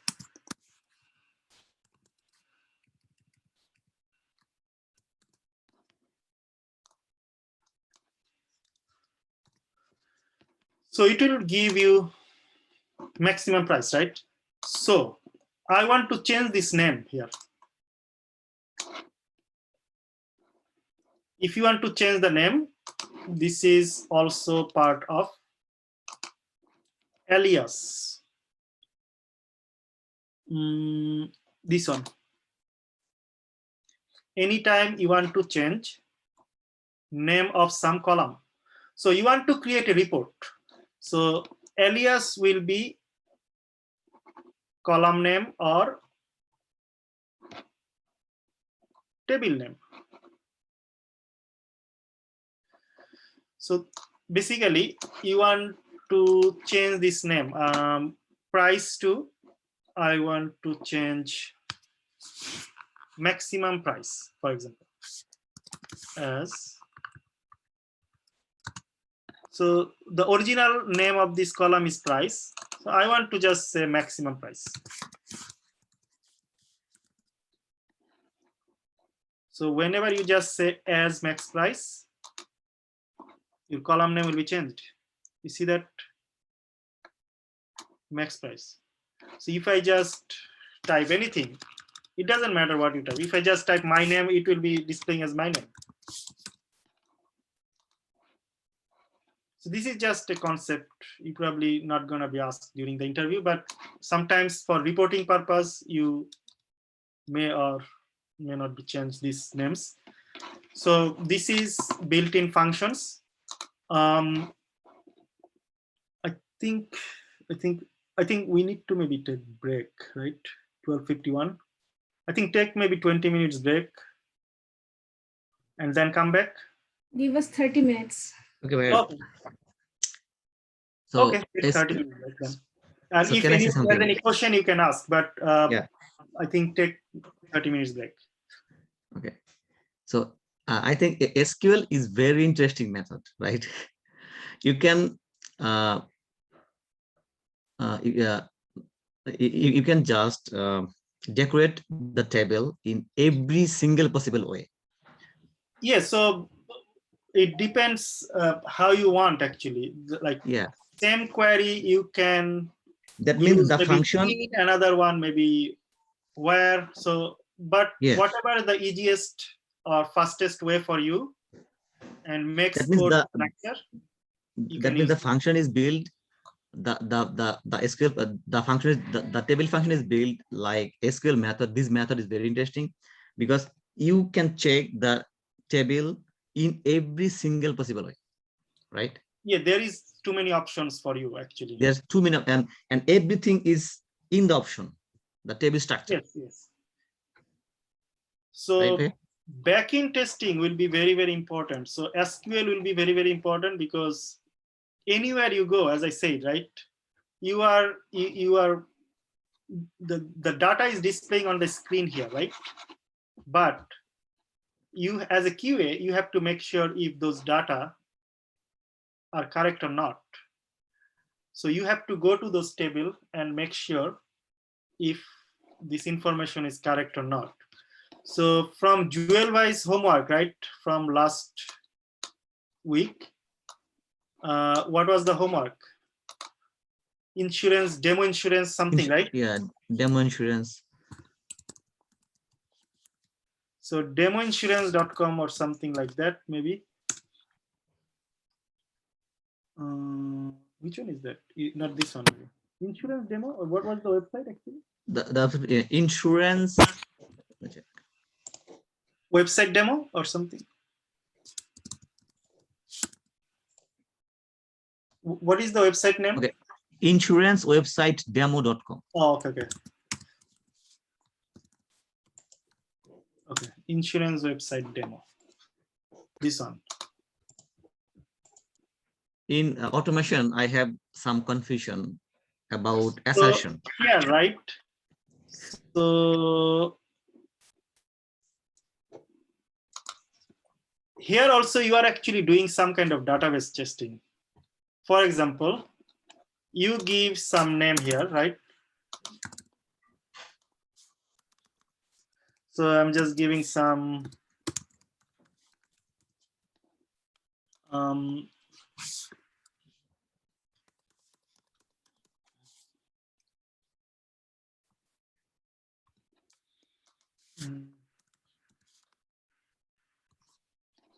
So I'm giving something here and going to next page, right? I gave 11729. I just gave the zip code. I didn't give anything else. So this zip code is showing now city and state. This is coming from database. So zip code is displaying correct city or correct state. You have to figure it out. So this is coming from database. So this is also part of your database testing. So that has to go inside your assertion. So this zip code is actually same for this New York and this city. You did not give city and state, but this zip code actually searched it, right? It went inside backend table and figure out, okay, this zip code is related to this city and this state. So this is also part of your validation. And this is also your database testing. So same thing, like as I said, all the financial domain, banking domain, insurance domain, you have to work with database all the time. All the time. Bhaiya, is real life we need to do it also as a QA? This testing, this database validation? Yes, yes. Yes, all the time. Okay. Thank you. So which one we will be doing more? Same thing. Like for example, I'm searching here, right? In your company, there will be a workbench like this. In your company, there will be a workbench like SQL workbench. And this workbench, you can see those tables inside the workbench. So this table information is displaying on the screen, website screen, right? As a customer, right?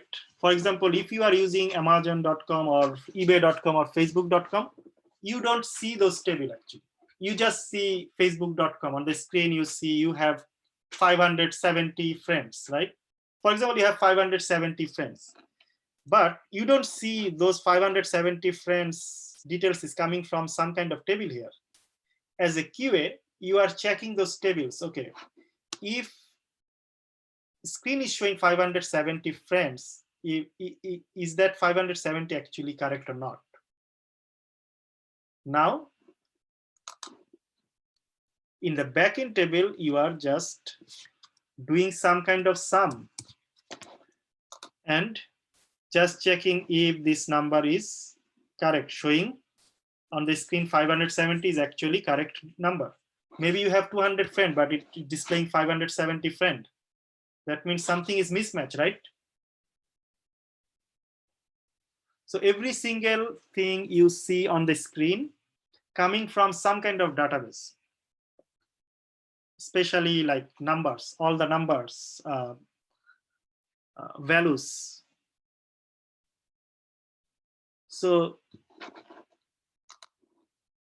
this screen is functional testing. You are checking if website is working correctly or not, but this website is connected to database. So you have to also check database separately.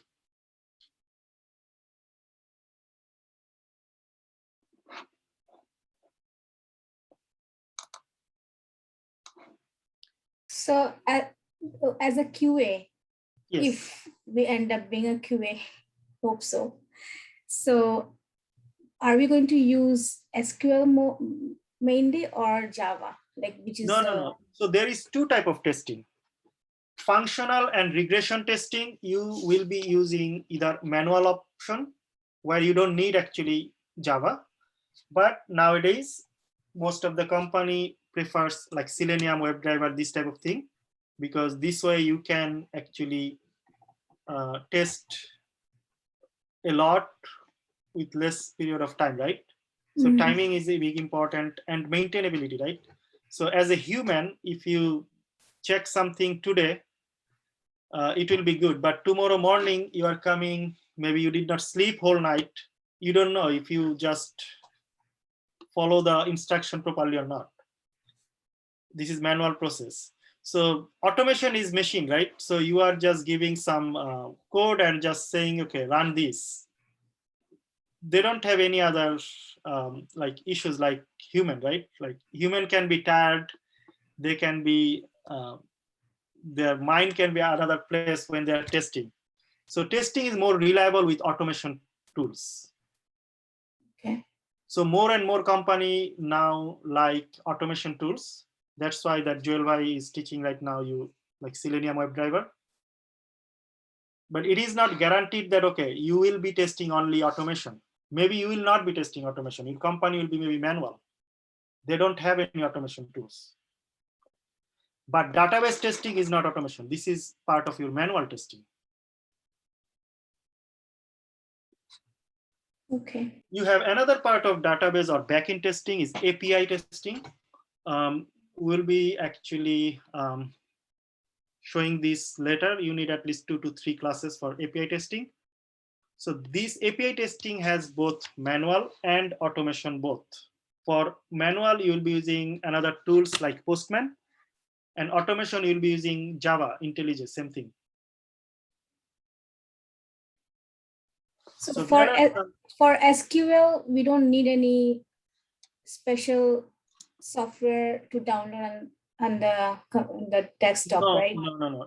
When you work in some company, your laptop will have this Microsoft Workbench or SQL Workbench. This will come. Your help desk will be maybe helping you, or maybe your laptop will have already. So all you need access to this database. Okay. Maybe you will have only read access. Another person will have read and update access. So access they will be maintaining. DBA team will be maintaining your access level. So they don't want that, okay, by mistake, you will be deleting all the information from the table. So they don't want that actually. So your access level will be maybe different. So maybe you will be just using select statement. Maybe you are not using any delete or update or create because you don't have access to create anything. You don't have access to delete anything. So there are a specific level of access. There are read access and read and update access. So most of the time when you are new in a company, or if you are working as a like regular QA or QA consultant, they will give you select statement access, like means read only, so that you can check web screen displaying data correctly or not. Basically, we work on the method, SQL method. It's not about method, it's about the SQL queries. Queries. Yeah, those are called actually queries. Like queries means you can simplify that as a formula. Those are just formula to collect data from the database. These are simple formulas. I think we can start the break now and then. Oh, I don't know how many of you are here actually. I think few people is still. 18. So there were like 20. Yeah, for practice right now we need to work the software that we need to test. We need to practice. We need to download that software for Workbench. As I said, you actually don't need to practice after downloading in your laptop. Okay. You can just start reviewing this W3 school. Only for each this. Of this W3 school, each of this topic has a practice section. Yeah. Then so we don't need that. Yeah, if you don't need anything for this. This is a web-based application. Yeah, but if you want more practice, for example, as I said, at the end of this last week's lecture, right? Yeah. I gave, you can do HackerRank. This is like advanced practice. But if you want a little bit more confidence, like for complex queries, I think W3 resources is good. For example, if I go to W3 resource, okay. if I go to W3 resource, right? Yes. Do you need to practice in every formula or? I would suggest W3 school. They are very short, small, very simple, right? So just check all of them at least once. Check all of them at least once. Some of them will be kind of repeating actually. Some of them kind of repeating. Yeah. W3 school, I think this is very straightforward. There is nothing complexity. And the examples also are very easy to understand. So this is W3 resources. Okay. So you see these W3 resources? Yes. They have a lot of exercise here. Yes. You see? Yeah, I'm actually asking because last time you sent it to the link for YouTube. Yes. That guy when he teach, that guy first he informed that we need to download. That's why I did. Oh, no. If you download, this is good actually. You download and practice your own database. That will be your own database. Yeah, I understand. And these database will be for coming from W3 resources. Okay. So it's up to you, but the process, like practice, will be exactly same. Yeah. So yeah, I saw them. Also, I saw there is a similarity between the system software. It almost look like Java. Something is but Java is little bit different because Java actually like IntelliJ or Eclipse. Yeah. Web-based applications have a lot of sometimes they show you wrong information. Sometimes they will give you error even though you are right. So that's why for Java and Selenium, I don't suggest to trust like web-based application all the time. Okay. Like especially for Selenium, right? Selenium, you have to practice different type of browser and you have to practice a lot of coding. Yeah. SQL actually doesn't have so much coding. You have like maybe select statement, right? And select statement, you are modifying the select statement in with different conditions. SQL is mostly like these formulas you are using to see the data from database. Yeah, only find out the data, only exercise the data. Different type of condition. You are just checking different type of condition. Yeah, that's why I'm confused. When I download the apps and I saw there is a test, look like Java. There is a lots of thing, API and also coding. That's why I'm confused actually which one we need. Yeah, all of them actually is kind of programming language. For example, Java is a language, SQL is a language also, structured query language for database only, relational database actually. But we are enough if we practice only the W3 school and also resource. We are enough for that. If you can practice W3 school and W3 resources, this is good enough for your interview. Yeah, and even at work. Yeah, W3 resources actually covered a lot of complex queries also. Yeah. It's and W3 school gave you, they gave you chance. First you try yourself. And if you say, okay, after 3-4 try, you couldn't find it, just see the answer. Yeah, it's easier for understanding. Yeah, understanding will be easier. They give you example with explanation and everything. You see that joining, this part will be very, very big help. Yes. Thank you. A lot of complex, like W3 school covered mostly like easy to understand, simple example. They covered most of the simple example actually. But real life, you will see maybe a little bit more. In W3 school, they are joining 2 tables. In real life, you have to join maybe 4 tables or 3 tables. But if you understand how to join 2 tables, you can do exactly same thing for 4 tables also. Yes. So I would suggest for coding practice, give more time for Java stuff, Selenium WebDriver, and those. Hands-on practice is a mandatory for that. Yeah. Very, very hard. day by day is very harder for me. No, automation is challenging. Automation is Yeah. challenging, and you need practice.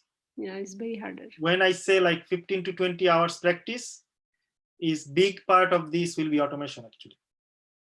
Yes. Yeah, it's very harder. I don't know whatever everybody is. For my end, it's very harder. No. It's like 80% at least students face automation is challenging. So this is not only you actually. Sometimes I feel I need to give up. Automation is challenging.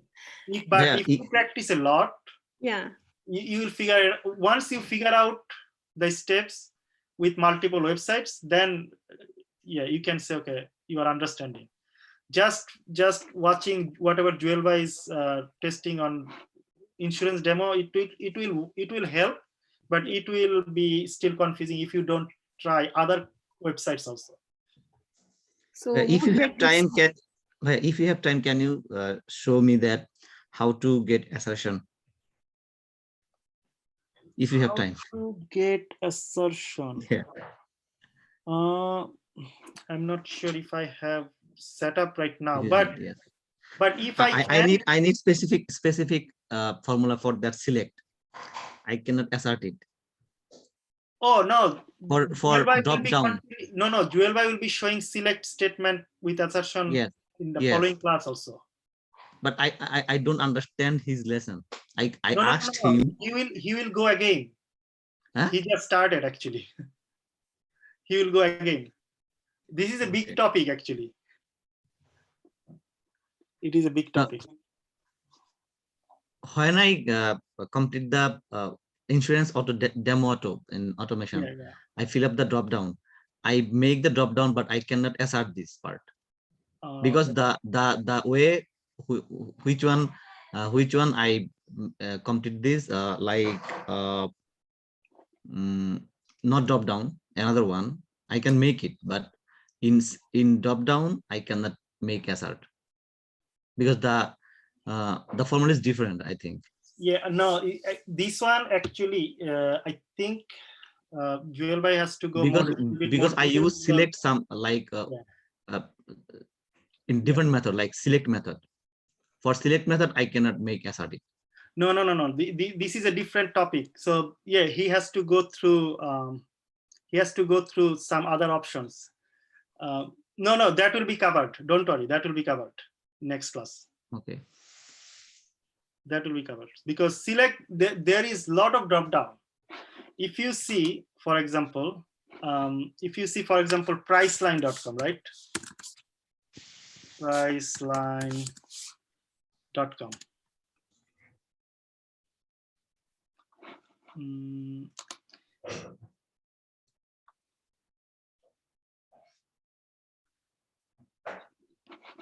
So if you see priceline.com now,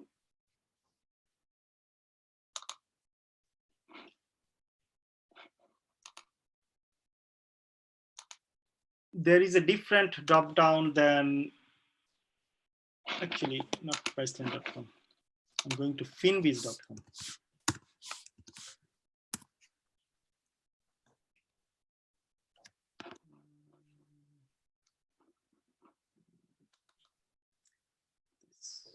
Is a little bit slow today. I don't know. Okay, so if you go to finviz.com, for example,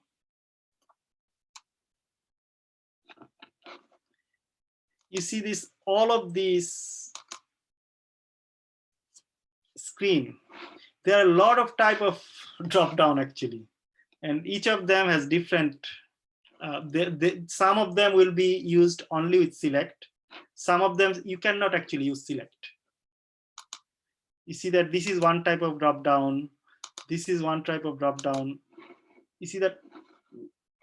So this drop down actually is a little bit big topic. So I think just wait for next class for Juelba.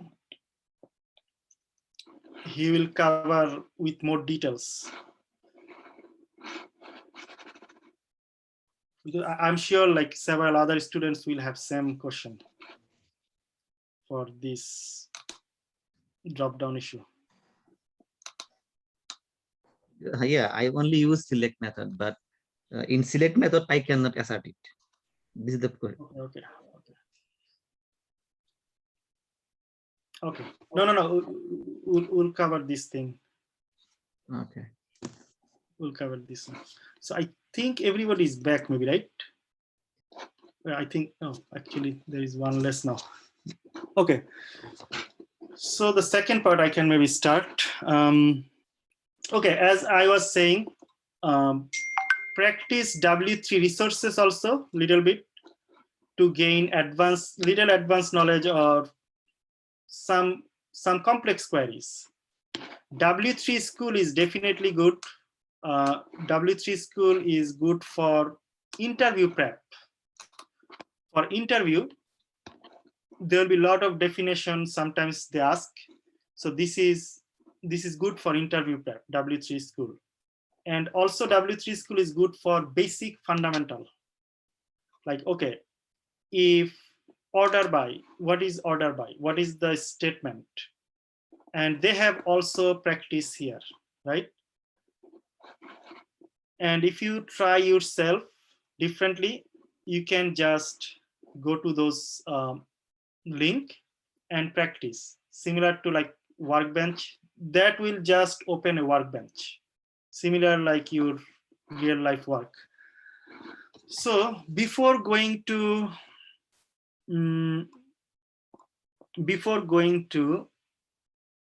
joining will be one of the important topic for interviews specifically.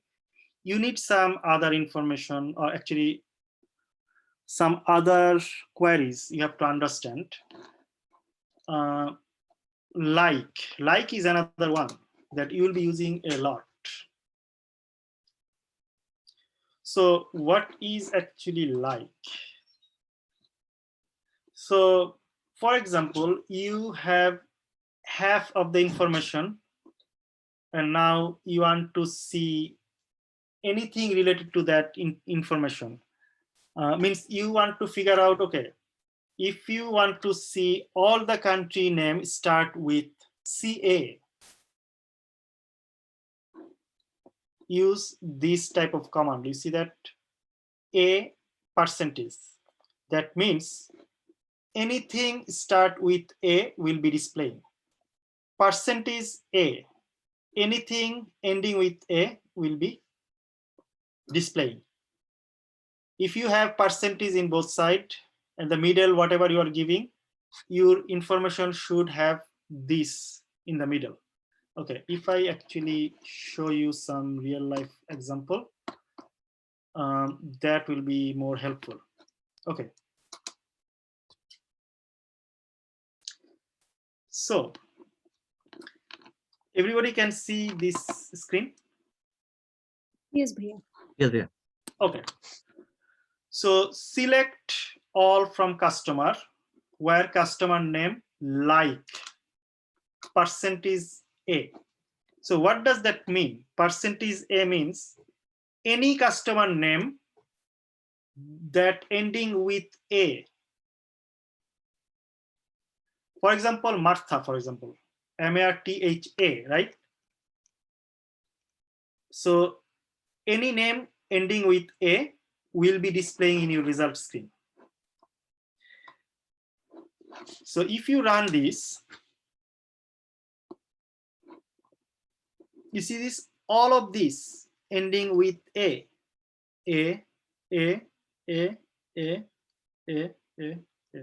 So now I don't want to see ending with A. I want to see something start with A. So if you want to see something start with A, so instead of percentage before A, you'll be giving percentage after A. So now your result will display customer name only that is starting with A.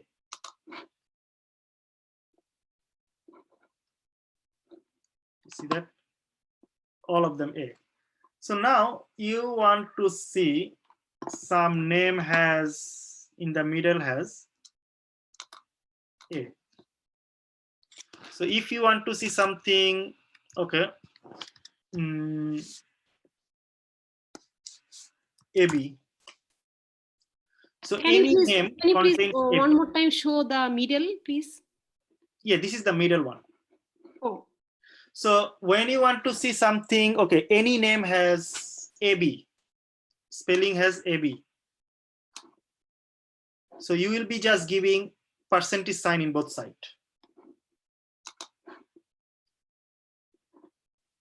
So you see that AB, right? AB. So there are like 5 names that actually matches this condition. So this is actually a condition, nothing else. So percentage sign you will be using sometimes when you need something specifically. Okay, so now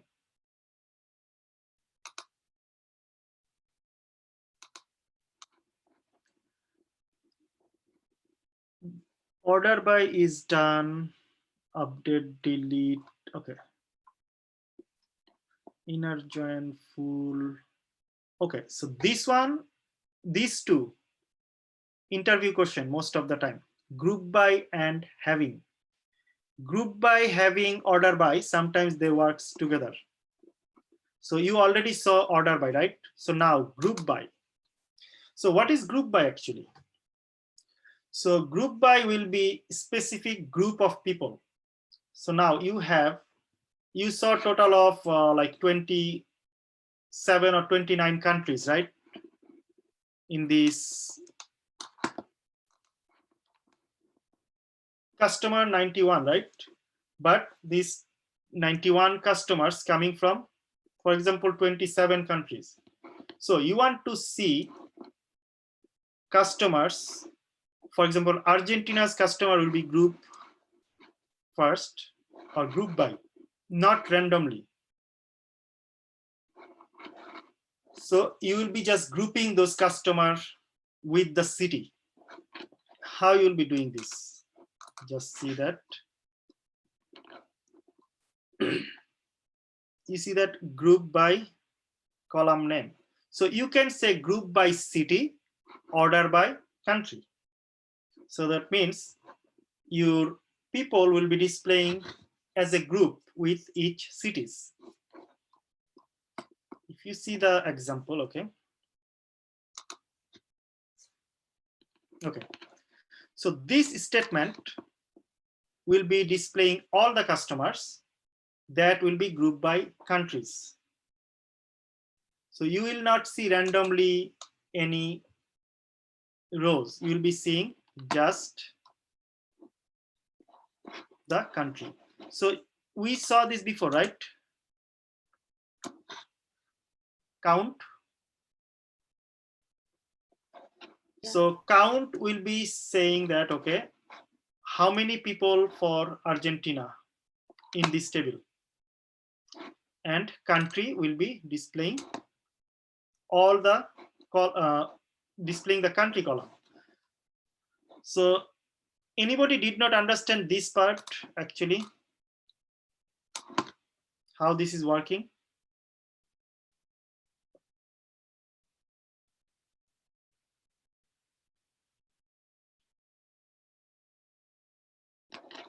So if I just delete this,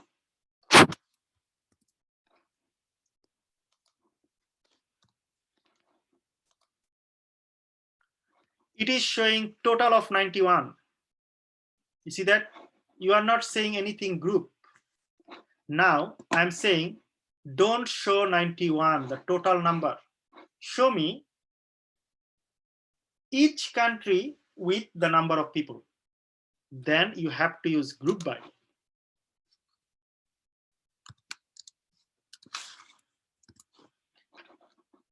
I'm writing this 4 different lines, right? You can write everything in a single line. Everything in a single line also is okay. You don't have to just separate them. If I write just this, it will work also. You see that?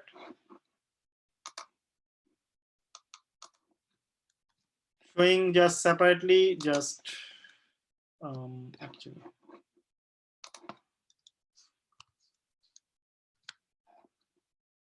makes like more visible that where actually this each of these point going, right? Each of these comments. So you can write in one single line, or you can just divide into multiple line. You can do just like this also. It's okay. It's okay. It's not a big problem. It is still working. Okay. So anybody did not understand group by? So group by is very, very important one for interview also. That will be grouping number of people in a common criteria. It's a common country, right? Argentina, 3 people. Now I see Argentina, Brazil, Finland, right? So by default, right? By default, this is in, what is that? Ascending order. So now I can actually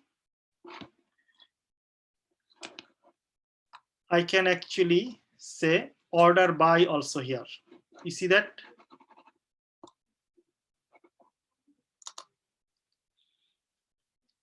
You are just using condition randomly in different order. So far we saw this part, right? This part was group by. You saw 5 people from one country, 3 people from another country. Now you are counting customer ID. Basically, you are ordering based on this number. Your previous result was 3, 2, right? 2, 9, 3. There is no random order.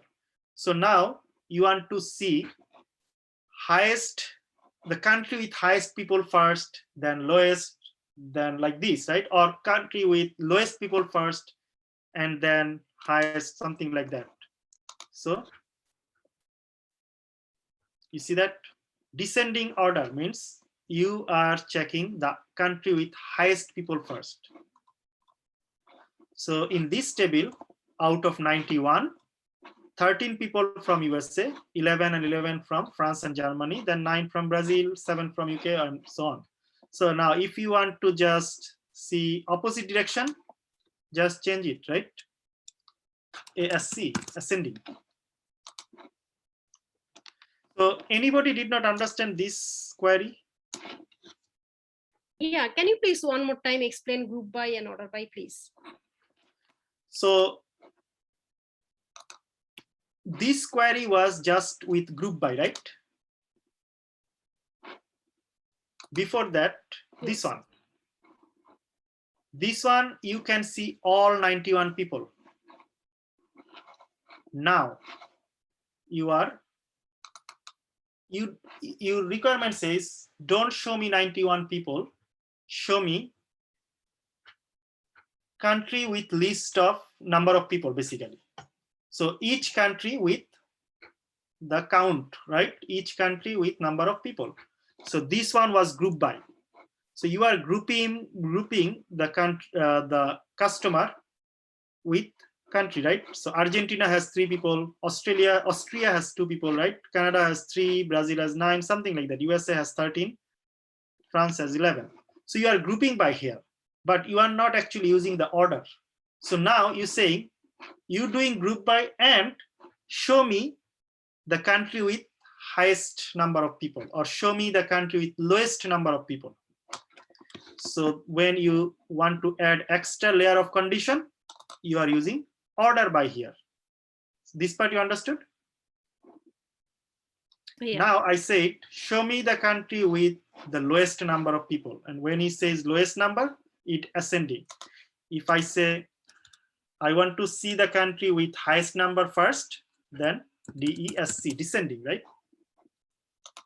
So group by means the number of people. So number of people is for this country. This is the only thing for group by. Yeah, for country, yeah. And So- order by is just ordering this, the row, right? 13 first, 11, then 9, 7, these. Hmm. So each of them actually are part of your condition. How you want to see the result actually. So the group by is basically the quantity of anything. It can be people, it can be something else, depending on the table. Yes, it's a quantity or it's a group. It's a group, like group of USA, group of Germany, group of France, group of Brazil, like this. Like similar route, right? Those people are coming from USA.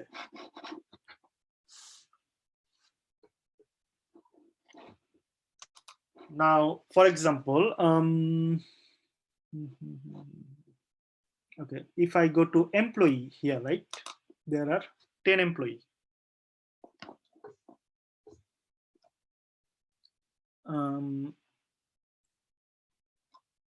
Or suppliers, so it's suppliers. Okay, if I go to suppliers also here, for example, now if I say show me all the okay, show me supplier ID, number of supplier ID using the country or using the city. How you can actually group by this one? Can somebody tell me how can I group by here? What's the question again? So I want to see supplier IDs, right? Number of supplier ID for each city. So select city. Okay, supplier ID. Okay, I'm just okay, copy and pasting the common query for you. Yes. Okay, so common query, then you probably gonna understand. Copy. So I'm making it common query. So this is your common query without anything. So now I don't want order by for now. I just want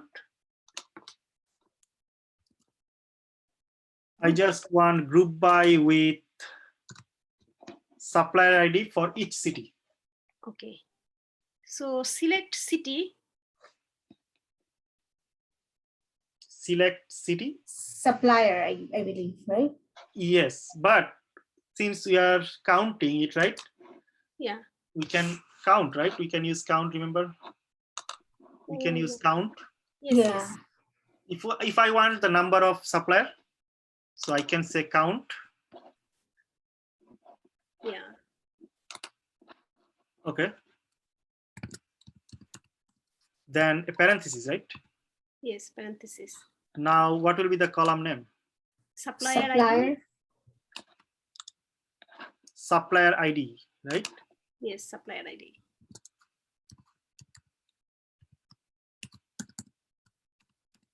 So that is count.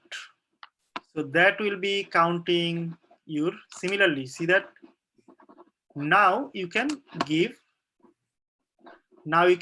city, right? Yes. So count per city. So what is the table name? It's city name. Sorry, city. No, supplier, I think. Suppliers. You see that suppliers? Supplier. You see that there was customer. Now it will be suppliers. Supplier. Because the table name is supplier, so we are taking that from the supplier table, right? Yes. Yes. Yes. So from table name is done. Now where condition. Are you giving where condition here? I did not give any where condition, right? No. No. So it will be a group by city. Just where condition, just delete it. So now I want to just give group by condition. Group by condition. So how you can give group by condition? City. City. It was city, or it was the first one? No, it's city. Aren't we doing the city? So group by city, right? Mm-hmm. Yes. Okay. So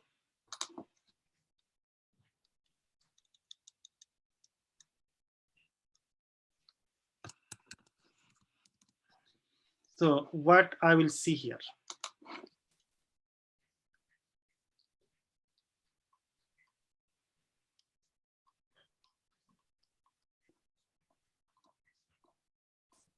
That means each country has this number of suppliers, right? Each of this city, yes. Now, if I just do this one, count supplier ID,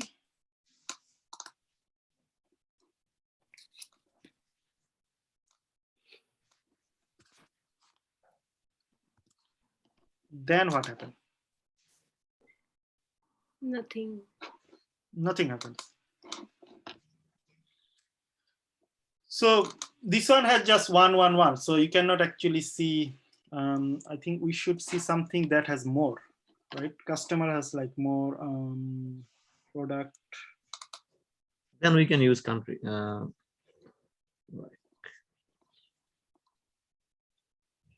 There is, I don't see anything duplicate. Anyway, Okay, go to supplier again. So you want to see supplier? Yeah. Oh, actually, where is supplier? I think I closed the page. Okay. Anyway, so basically, okay. So the supplier has only 1 and 1. I think that's why this one has like 3, 2, Yeah. 4, something like that. Yeah, one supplier in one city. Yes. Okay. So okay, so this is the concept actually. So basically, you are counting first. You are counting first with customer ID, and then you are grouping against the country. And the second one was you are just displaying it is in descending or ascending order. So now the another one, it is very important for your future interview. With this, right, group by, order by, and having extra layer of condition you are adding here. This is extra layer of condition you are adding. So after group by, you are saying, okay, you want to see, okay, so this one you saw, right? So you have some of them has 13, some of them has 11, right? Now you want to see, you want to say now, okay, I want to display the result whoever has 5 or more number of people. Any country has less than 5 people, I don't want to see them. So this is extra layer of condition, right? So you are doing count as a group by, you are doing descending ascending order, and now you want to say, okay, after doing this, I want to display or I want to see the countries only whoever has 5 or more people. That means you're not gonna see countries with Venezuela, Italy, Canada, right? So your expectation will be you will see these countries, USA to Mexico. You understood the condition? No, yeah. Anybody did not understand the condition? Yes, again. So previously we saw this, right?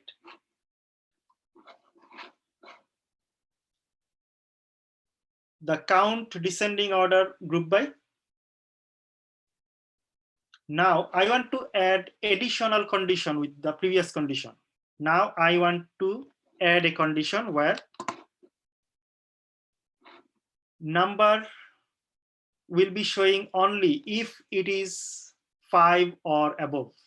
Any number count, right? Count number 5 or above will be displaying on the screen. You don't want to see anything below 5.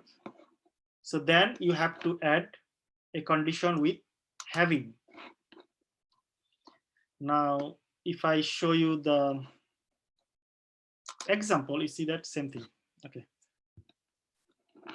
Now, what is it saying? You want to group by. Now you want to see if they are above or greater than 5. I said greater than 4, right? But it is greater than 5. So that means it came till this part. So now if I say greater than 4, it will be displaying Spain and Mexico also.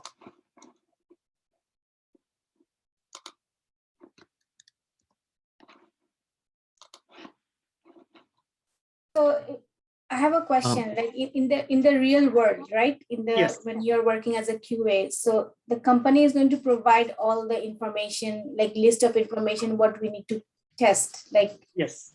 right? Yes. We just have to follow. Yes. So basically, you see these tables.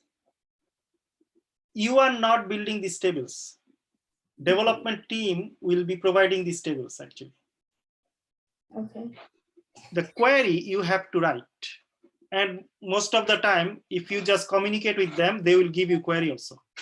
Yeah, that's what my question is. The queries, are we going to do it from our side, or we will be given? It will be done from your side. It will be done from your side, right? So if you have to search something, you will try first, right? Like if you really cannot do this, you can just knock some development team. Okay, I'm stuck here. Can you help me to figure out this query?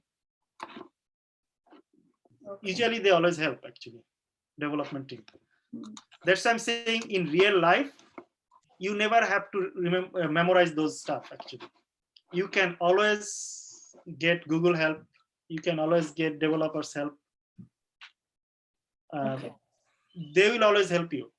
The only thing you need help, you need to just review those little carefully because of you have to face interview, right? So for interview, you have to explain sometimes. Real life is much easier than actual interview, at least for SQL. Okay. So before, after 6 months, before 6 months, we need to know everything for interview. It's not about before 6 months. Like usually, like after 4 months, based on your preparation, Joel Bhai will be market all of you based on whoever is ready. Basically, if you are ready after 3 months, he will market. He will basically put your resume on the market, and you will be getting the calls. That's a different process. That's part of your marketing, right?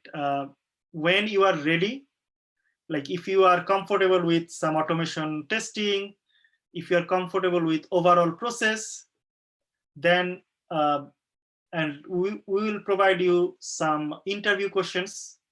Like there is like 100 interview questions or 200 interview questions. We'll give you those for preparation.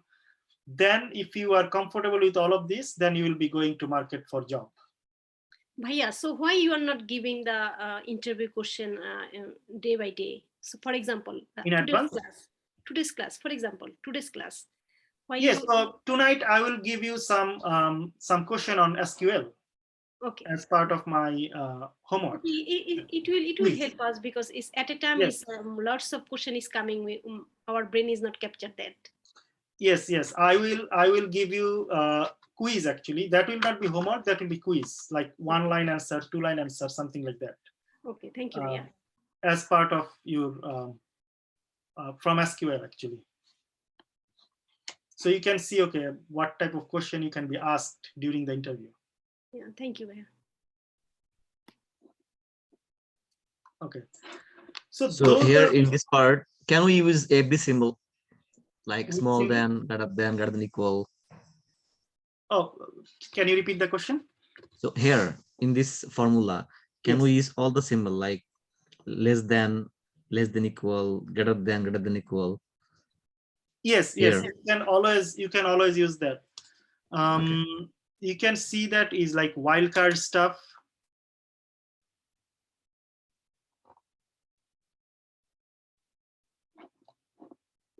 Sometimes wildcard will be important. Syntax, value, update, drop. So the wildcards are the what do you call? They are basically Wildcard you already saw a little bit, right? Like percentage. These are some wildcard, but you can use symbol. And we also saw not, right? Instead of not, we wrote exclamation sign before the equal. Yeah. These are Yes. symbols, some of them. And if you see between, there is another topic called between. You see that between, right? Yeah. If you see between, inside the between, you will see some other symbol also. You see that? You already saw like star, right? Star means all, right? Yes. So a lot of symbol you will be just facing while you practice. Plus, definitely, so you can, yeah, there are some kind of wildcard. This percentage you also saw. But if you just read or just practice this stuff, you'll see like some symbols on and off.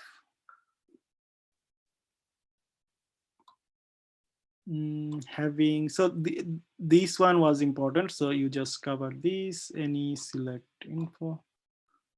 Okay.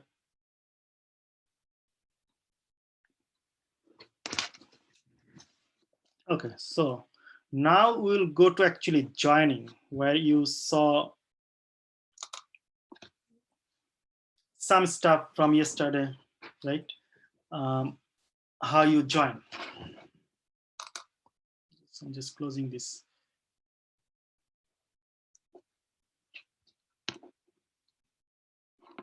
Actually, okay.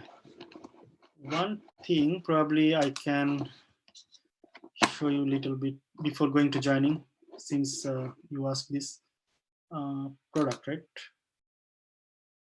Okay. So here, right? Select all from product.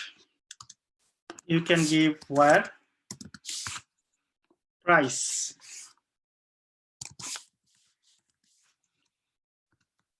is greater than 100.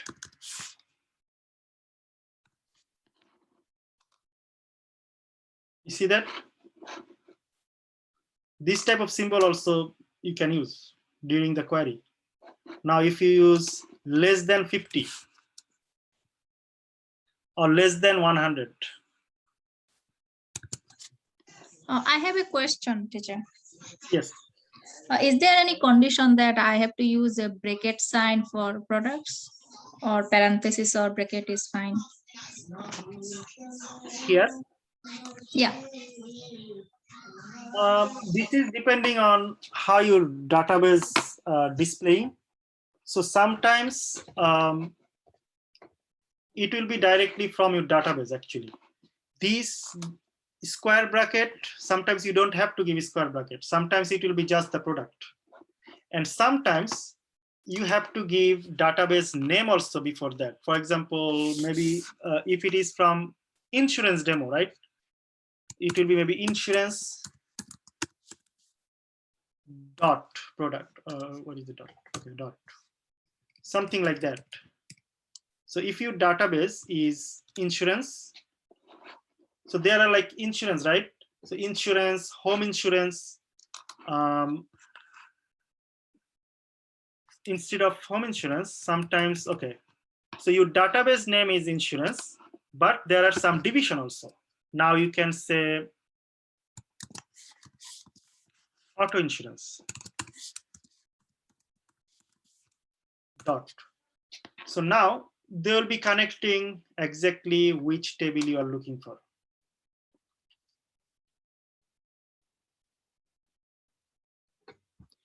You see that sometimes this is your table, but this table is part of another sub database, right?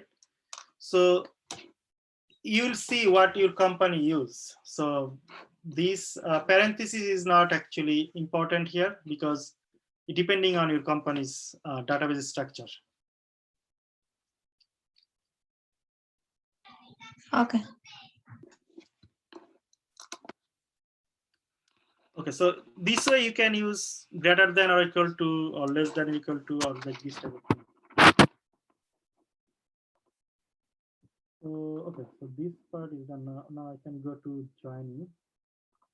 So remember we said you can actually join multiple tables, but there are different type of joining. There are inner join, there are left join, there are right join, there are full join, self join, but inner join will be one of the common one, like 90% time you'll be actually doing for joining. So what is actually inner join? Can somebody just explain me from the name, from this picture? This is the inner join. What you can say from this picture?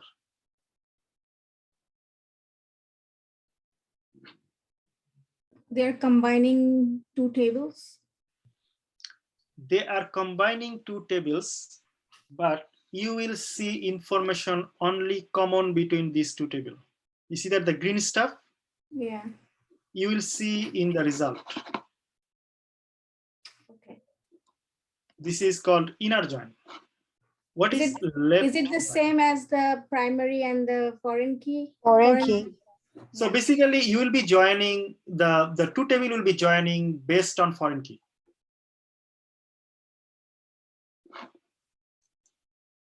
Now, what is left join? So there is left table, right table, right? Left join means you result will display all the information with common in both table plus everything from the left table. So for example, this is table A, table B, right? So you are assuming table A is left table, table B is right table. So your left join will give you result from the common information from both table plus information Left from side of table 2. yes, same thing right side also.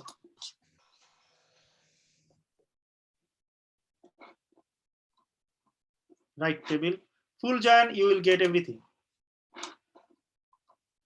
all the details. So all of them are kind of joining will be same. Just only thing for full join, you will write here, full join. Right join, you will be writing here, right? Just the when you write the comma like SQL query, you see that right join, left join, you will be writing everything same, except this is the only one place you will be saying right, left, full, inner, something like that. You see that left join, inner join, just writing INNER, inner. So basically, whatever join you will be doing, changing this name, inner, left, right, full. But overall thing, condition will be same. The statement will be exactly same. So now, this is the most common joining. You see, this is the common syntax for joining. Table 1, inner join, table 2, on. And this is the extra layer for your foreign key. This is the extra layer for foreign key. Why are you saying table 1 dot column name means this is the foreign key, right? Table 2 dot column name. So this foreign key will be maybe primary key here. So this means table 1, for example, customer ID, table 1 from, right? This is customer ID, table 2 customer ID, they are equal. You are declaring them, okay, between these two tables, this is equal. If you see the example, then you will understand more. Okay. So this is order table. This is customer table, right? So in the customer table, okay, order table, this is order ID, customer ID, right? So you see that this is and customer table, customer ID, foreign key, right? Combination there. This is the foreign key. Everybody can see. Yes. Yes. So now when you join these two, you are declaring that, okay, this customer ID equal to this customer ID. You have to declare them, otherwise you cannot join. This DB, so database management system software will be working on your condition. If you don't give this condition, it will not give you the answer. So this is the one they said, table 1 dot column name equal to table 2 dot column name. So column name basically here. So table 1 means order dot customer ID equal to customers dot customer ID. So now if you see the real example here,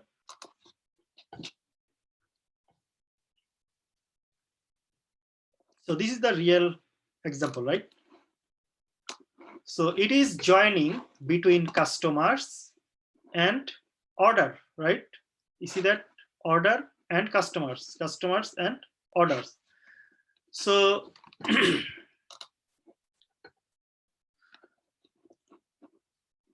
select order dot order ID, customers dot customer name. You want to see these two columns, right?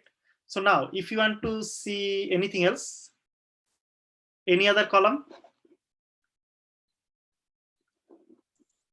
We can see primary column and foreign. any column you key want to see, you have to just write here. That's it. If you want to see anything, just write it here. Actually, so I want to see customer dot city maybe, right? So anytime you write something, you have to say, okay, which table you are looking for. This column is from which table? Because you are dealing with now more than one table, right? You have to say, okay, I want to see city from customer table. Here you are saying, I want to see order ID from order table. I want to see customer name from customer table. Anything else you want to see? So if you say, okay, I want to see maybe country, or you are seeing customer ID, order ID from order table, customer ID for customer table, or customer name from customer table. What about contact name? So, okay, I want to see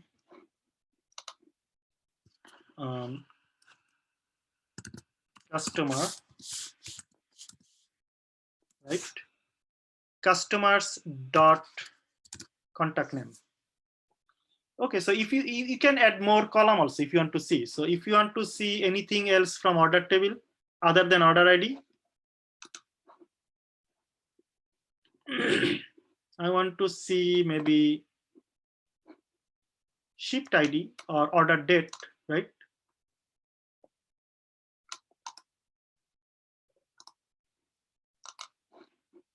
Anything you write here, it will be displayed, right?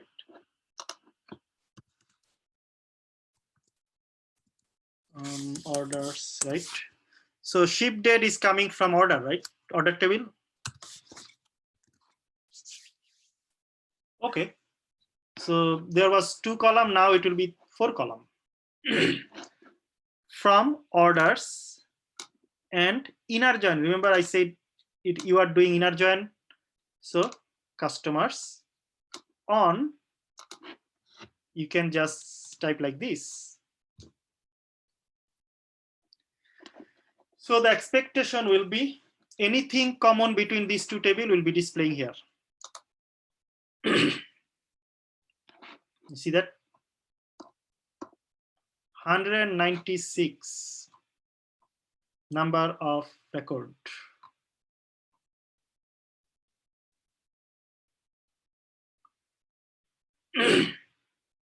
So 196 is coming from order table right here, 196. So basically you did not give any specific condition. That's why it is showing 196. Now, if you give a specific condition, you don't have any where condition here, right? You can give where condition, where. So if I say customer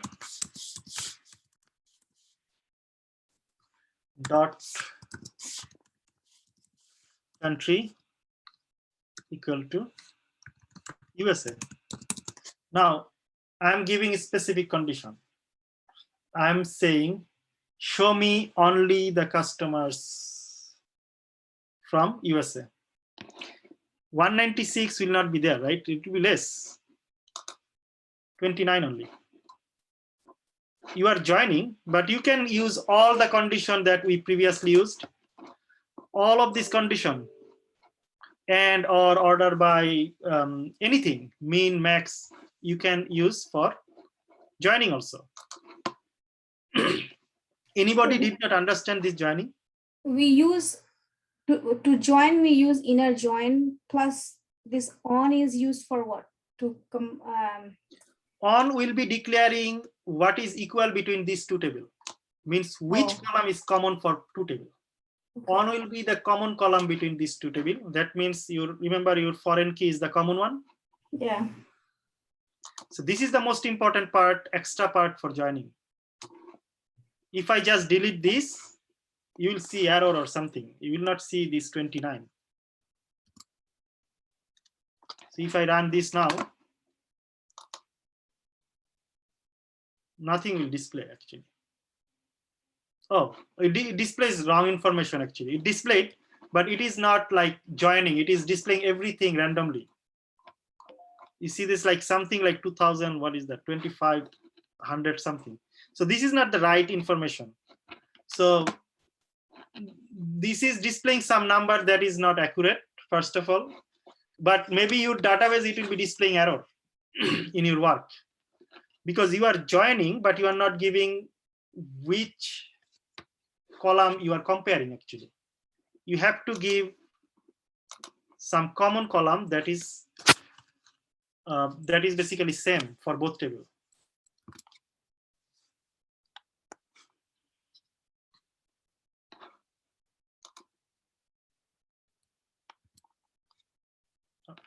Give twice.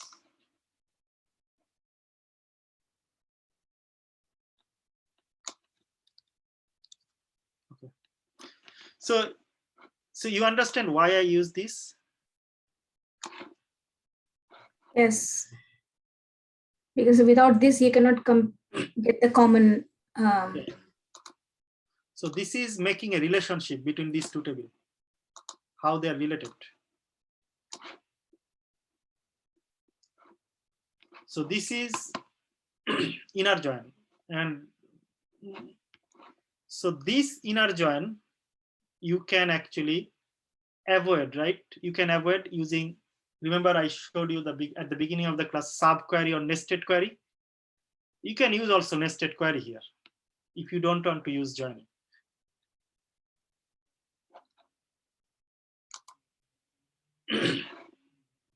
Now this one is, let me check if they give same number of record if I use the nested query.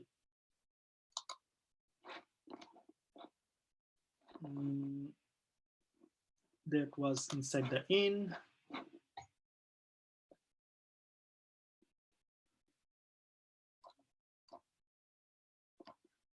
So SQL will be like kind of math. If you practice, just try to understand and practice basically. Oh, nested query was there. Okay, this one. So this one also you can actually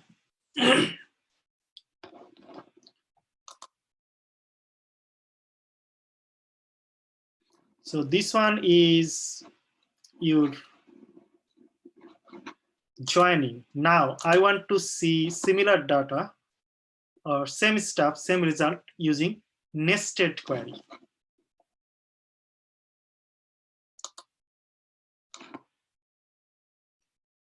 How you can do this? So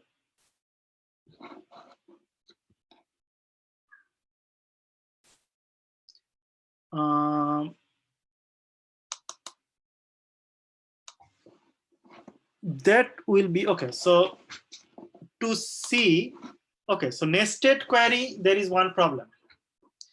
You cannot see exactly all the columns. You can see maybe all the data, but you cannot see all the column. You see that here you are just finding from one single table, and here you are finding columns for multiple table. So if you want to see column from multiple table, you cannot use nested query. You see that this column from customer, this column from what is that, order table.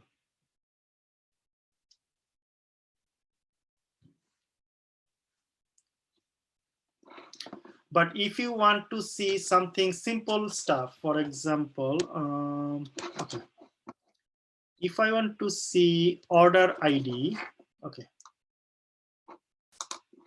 just order ID.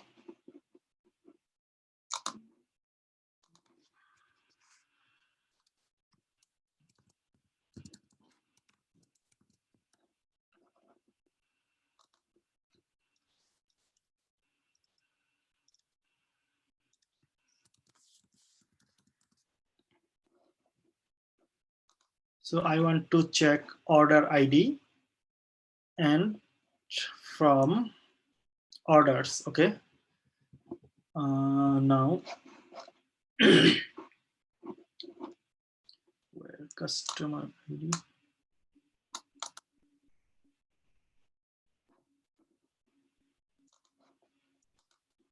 I'm just creating a nested query here.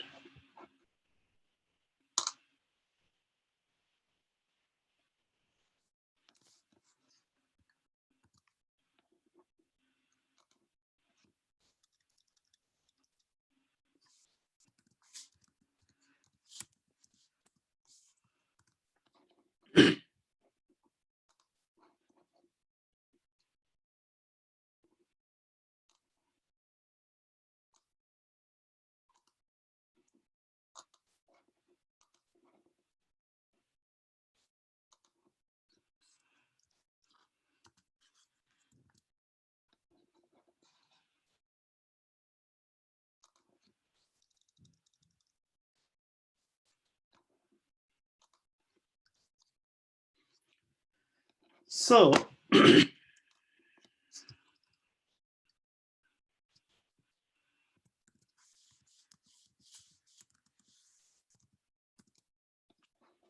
customer ID, let me check. So you are giving customer ID, both customer ID is same. Let me check if it gives the same number of record.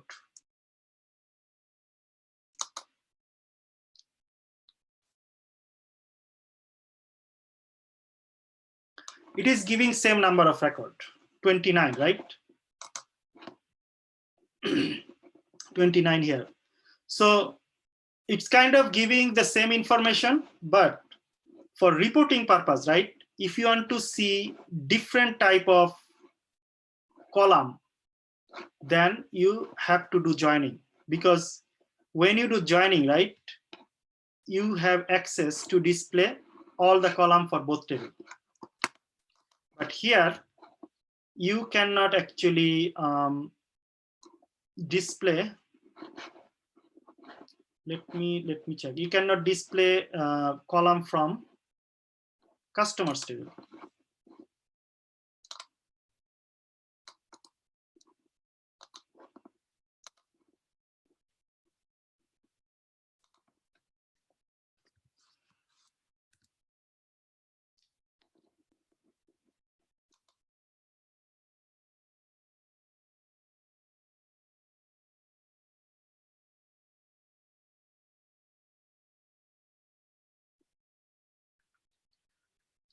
You see, there is no result.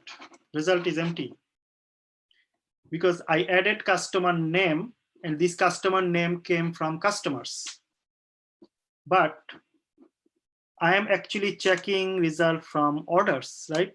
Orders doesn't have any customer name. Only customers table has customer name. So that's why if you want to see more details, you have to join.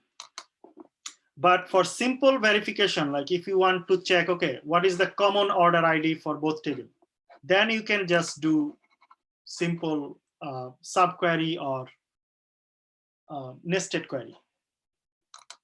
But during interview, they will be asking several questions, 1 or 2 questions about joining,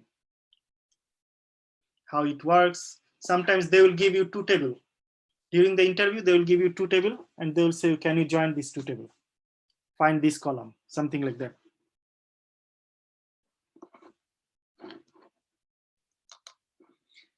Anybody has any question on this joining, inner joining especially?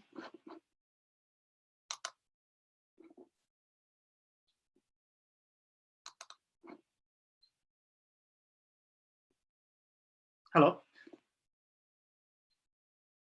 Yes, hi.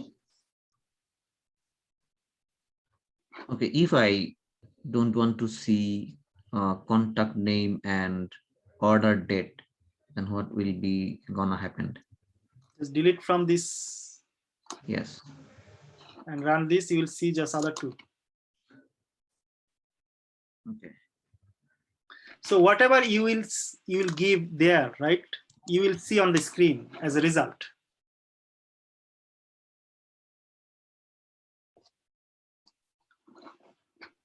Then which part is inner join? Inner joining means you see, okay, inner joining is you have 2 tables, right? Remember, Yes. I showed you the picture. Yes. So this 29 out of 91, this table has 91 rows, right? But yes. The result is showing only 29. That means these 29 account ID or customer ID also present in there also in order table. So since these 2 matching between these 2 tables, that's why this 29 is showing here. This is 29. Okay. If you join left join or right join, if you do right join, you will see all, what is that? 91. So if you see from the picture, right join, right? It will show you everything from the right table. But we are doing right now inner join. Just whatever is the common between these 2. Inner means the common Inner between the is 2 tables. common between these 2 tables. 2 tables. Okay. And how you know this is common? You are making a relationship with the common column, right? Customer ID. By using on, right?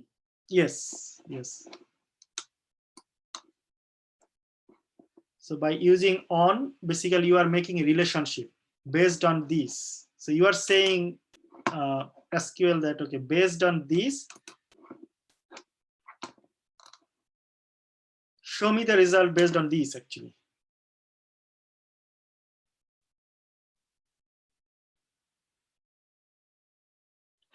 So now if I, okay, what is about the supplier?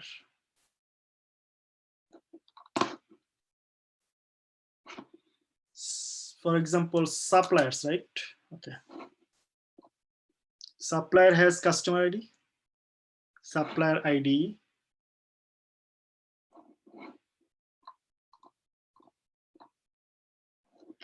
product, okay, order,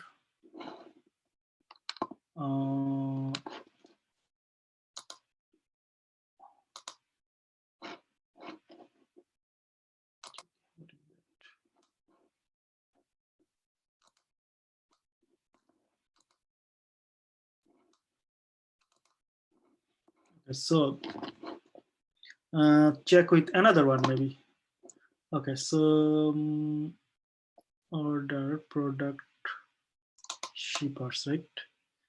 Shipper ID.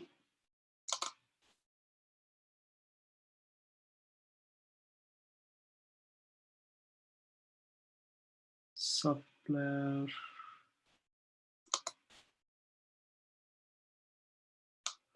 Product order.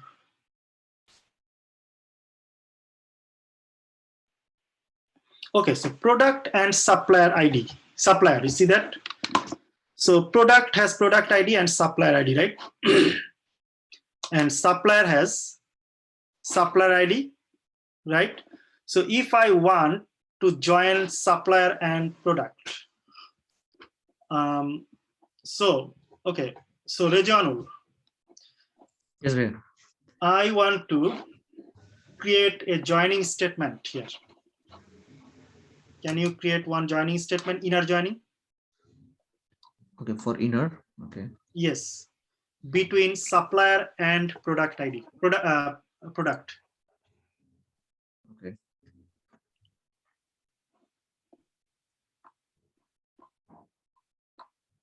I'm just giving the template for your help. Just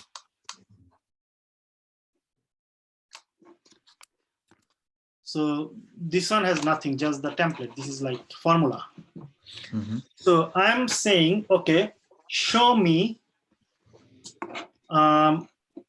information. Okay, supplier ID from supplier and supplier name from supplier and product name from product, price from product. How you join? Okay, then select. So Okay. products dot. So supplier, right? So Okay, I want supplier. to get supplier. Okay. So supplier, for example, supplier is your table 1, product is your table 2, for example. Okay, then suppliers dot supplier ID Dot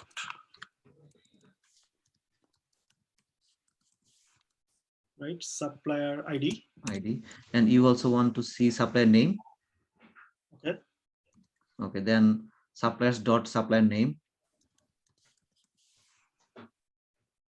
Suppliers dot supplier name. Supplier then, name. So then now, comma. Okay. And then from products table. Okay. Products dot supplier ID. Okay. Because not supplier ID. I'm saying product name. Maybe. Okay, product name. Then product name. Supplier ID we can see here, right? Yes. Okay. Product name. Then price, maybe product price. Yeah. Product price. Products dot price, maybe, right? Price. Okay. So now, what will be table 1? Supplier. Okay.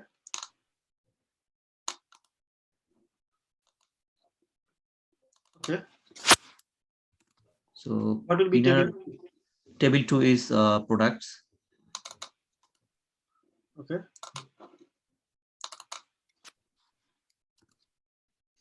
Okay.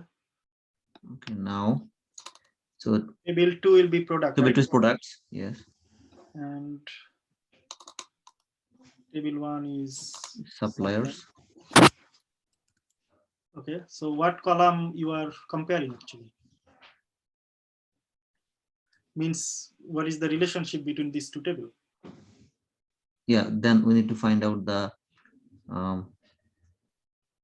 connector table. So before the common one is supplier ID, right? Supplier ID, yes.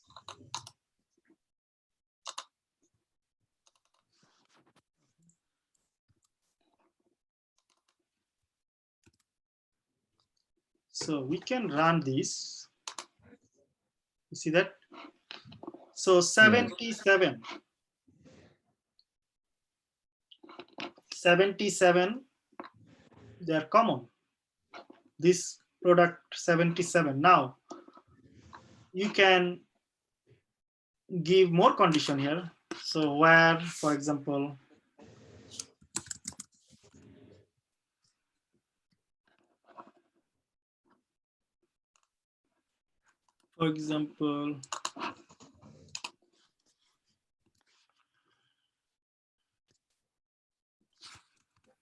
is, so you say price is bigger than 30. Display only whatever price is bigger than $30. So now you have less now, right? Yeah, Is that 24. how joining is working here? Yes. So if you don't give on, you will see maybe different random number or error something. So now supplier and product, you just made a joining or made a relationship. This is two table joining.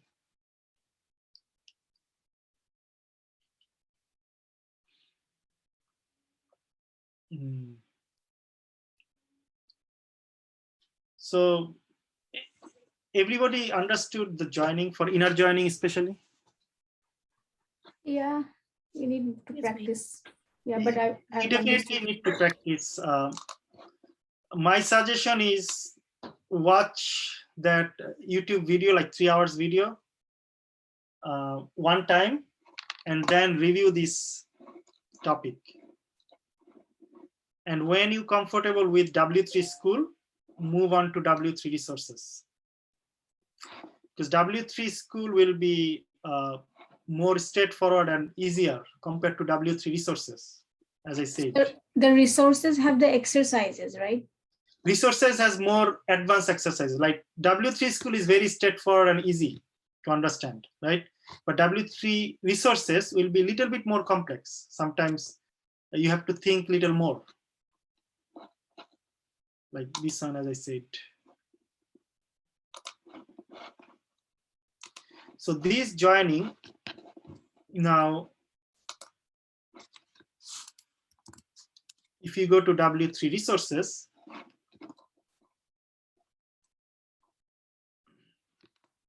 you see that lot of join here, lot of joining here. SQL joins. This section you will be like, I don't know why this is changing every time. It's a lot of add. I don't know, I have to maybe. Okay, so basically this is a free website for practice. So sometimes they will show you a lot of ads, but you have to practice those stuff. You see that some of them has 33 exercise, some of them has 27. That means if you can do this like 29 and 27, I'm sure you will be like really expert on joining.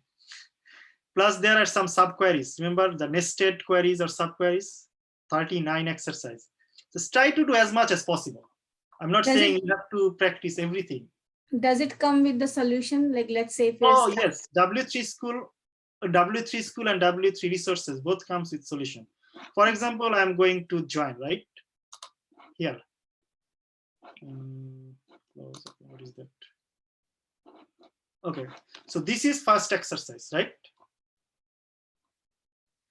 It is giving you the direction what they are looking for. And this is the editor. Editor means this is the workbench. Remember, editor means this is editor, where you type your stuff, right? Where you type your queries. This is called editor. Okay. So if you go to editor, so they give you table, right? There is one table, there is two table. So now they probably will say you what you have to join. There's multiple questions. This question 3, question 2. So I'm just going to, okay, salesman and customer. There is question number 1. They are trying to join between these two.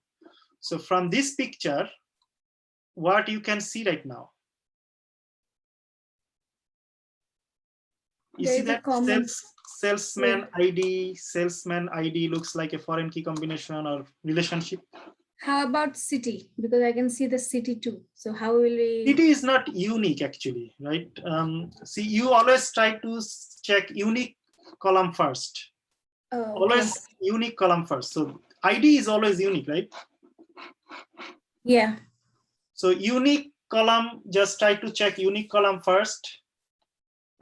Usually when they comes for joining question, you will find some kind of unique column common. Some of the unique column will be common. Okay. So if you go to editor, for example, exactly same thing. You will be typing whatever your joining statement, SQL query, then you submit here. And if you submit, like for example, if you submit, if this is good, then you can actually see that this is the correct answer or not. You see that, click me to see the solution with result. Yeah. You can also just click the solution and see how they're doing this. See that they did the joining for you. So they actually added, like W3 resources, they usually give extra layer of condition actually. So far you have all of this right now. You did group by, you did having, you did on, inner join. So all of them actually you have some kind of knowledge. So you have solution. So try 2-3 times. If you cannot do this, just see the solution and just try to see like if it makes sense or not. I'm not saying just try like 1 hour for one solution, like don't spend so much time. Just try to just figure out as much as possible. So this will be your actually one of these practice that you should do if you want to be really good in SQL.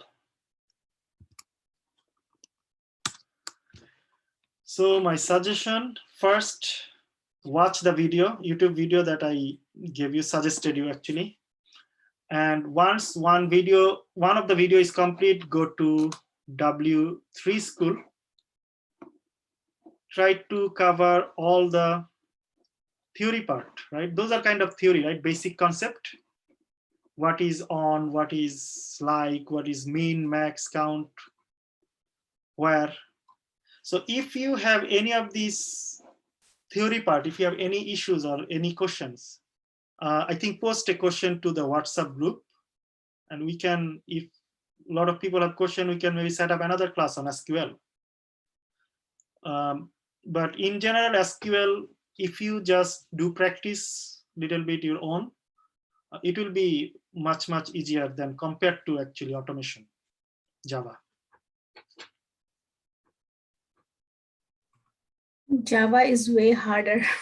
No, Java is like more like code developing concept. You need definitely extra practice for Java.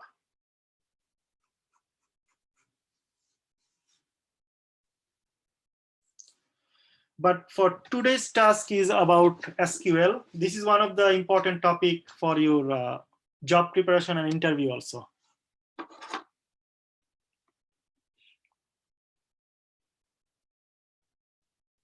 And as I said last class,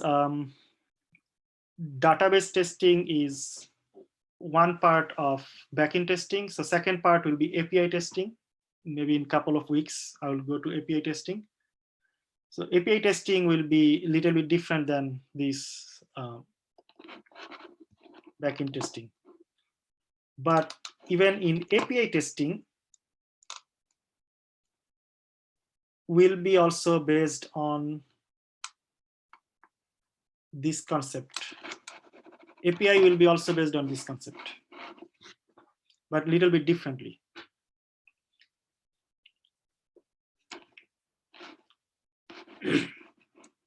Okay, so now going back to W3 school, right? So inner joining, this is the most common one. Most you'll be using a lot. Like if somebody asks you joining question or somebody give you task about joining, 90% time it will be inner joining. Same thing left join, right? As I said, you will see all the left part of the tables. See some example.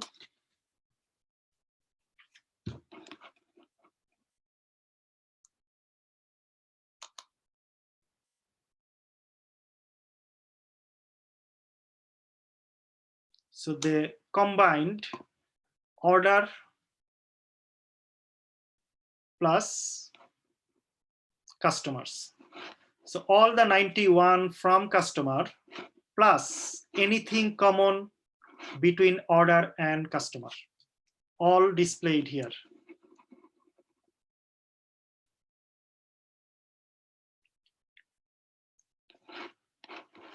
So this is that picture showing all the common one from between these two tables plus all the left table. All the information of table 1. Yes. And also right join, same thing. You will see all the common one plus right table information. Orders and employees, right? Okay. See that? Okay. 197. So basically, you will see the logic here, right? So all you have to do, just write instead of inner, right, left, full, inner, anything. Just change this one. That's it.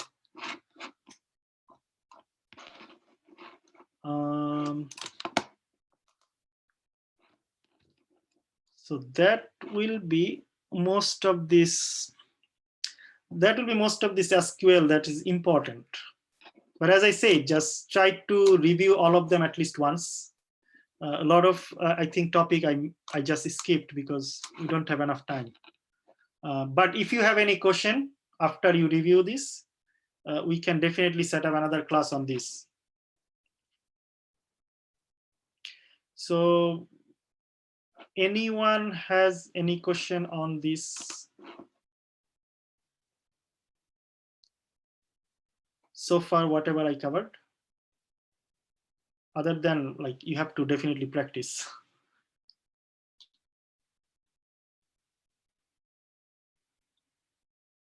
No. Okay, so if you don't have question, I can stop here. So basically, end of the today, I will give you some homework, means some quiz on today's class. Some 10 questions will be there, and these questions will be very, very similar with interview question. So yeah, so Yeah, those that will will be be good. used before next class. And also, as you suggested, that in automation, you like some of you already have problem with select statement, right? So I will ask Joel Bhai that cover more details with select statement. I mean, select, how to actually click on select or assert select. Yes. So definitely that need to be covered. So, okay, so have a great rest of the day today.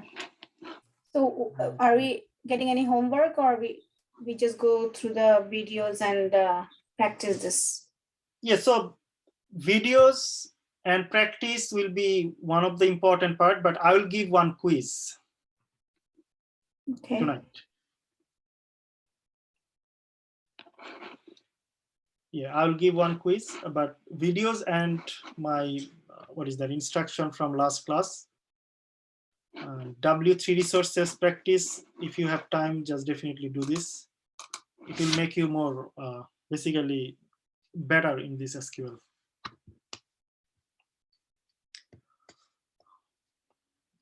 Okay. Okay, then we can close the class today. Thank you, Bhaiya.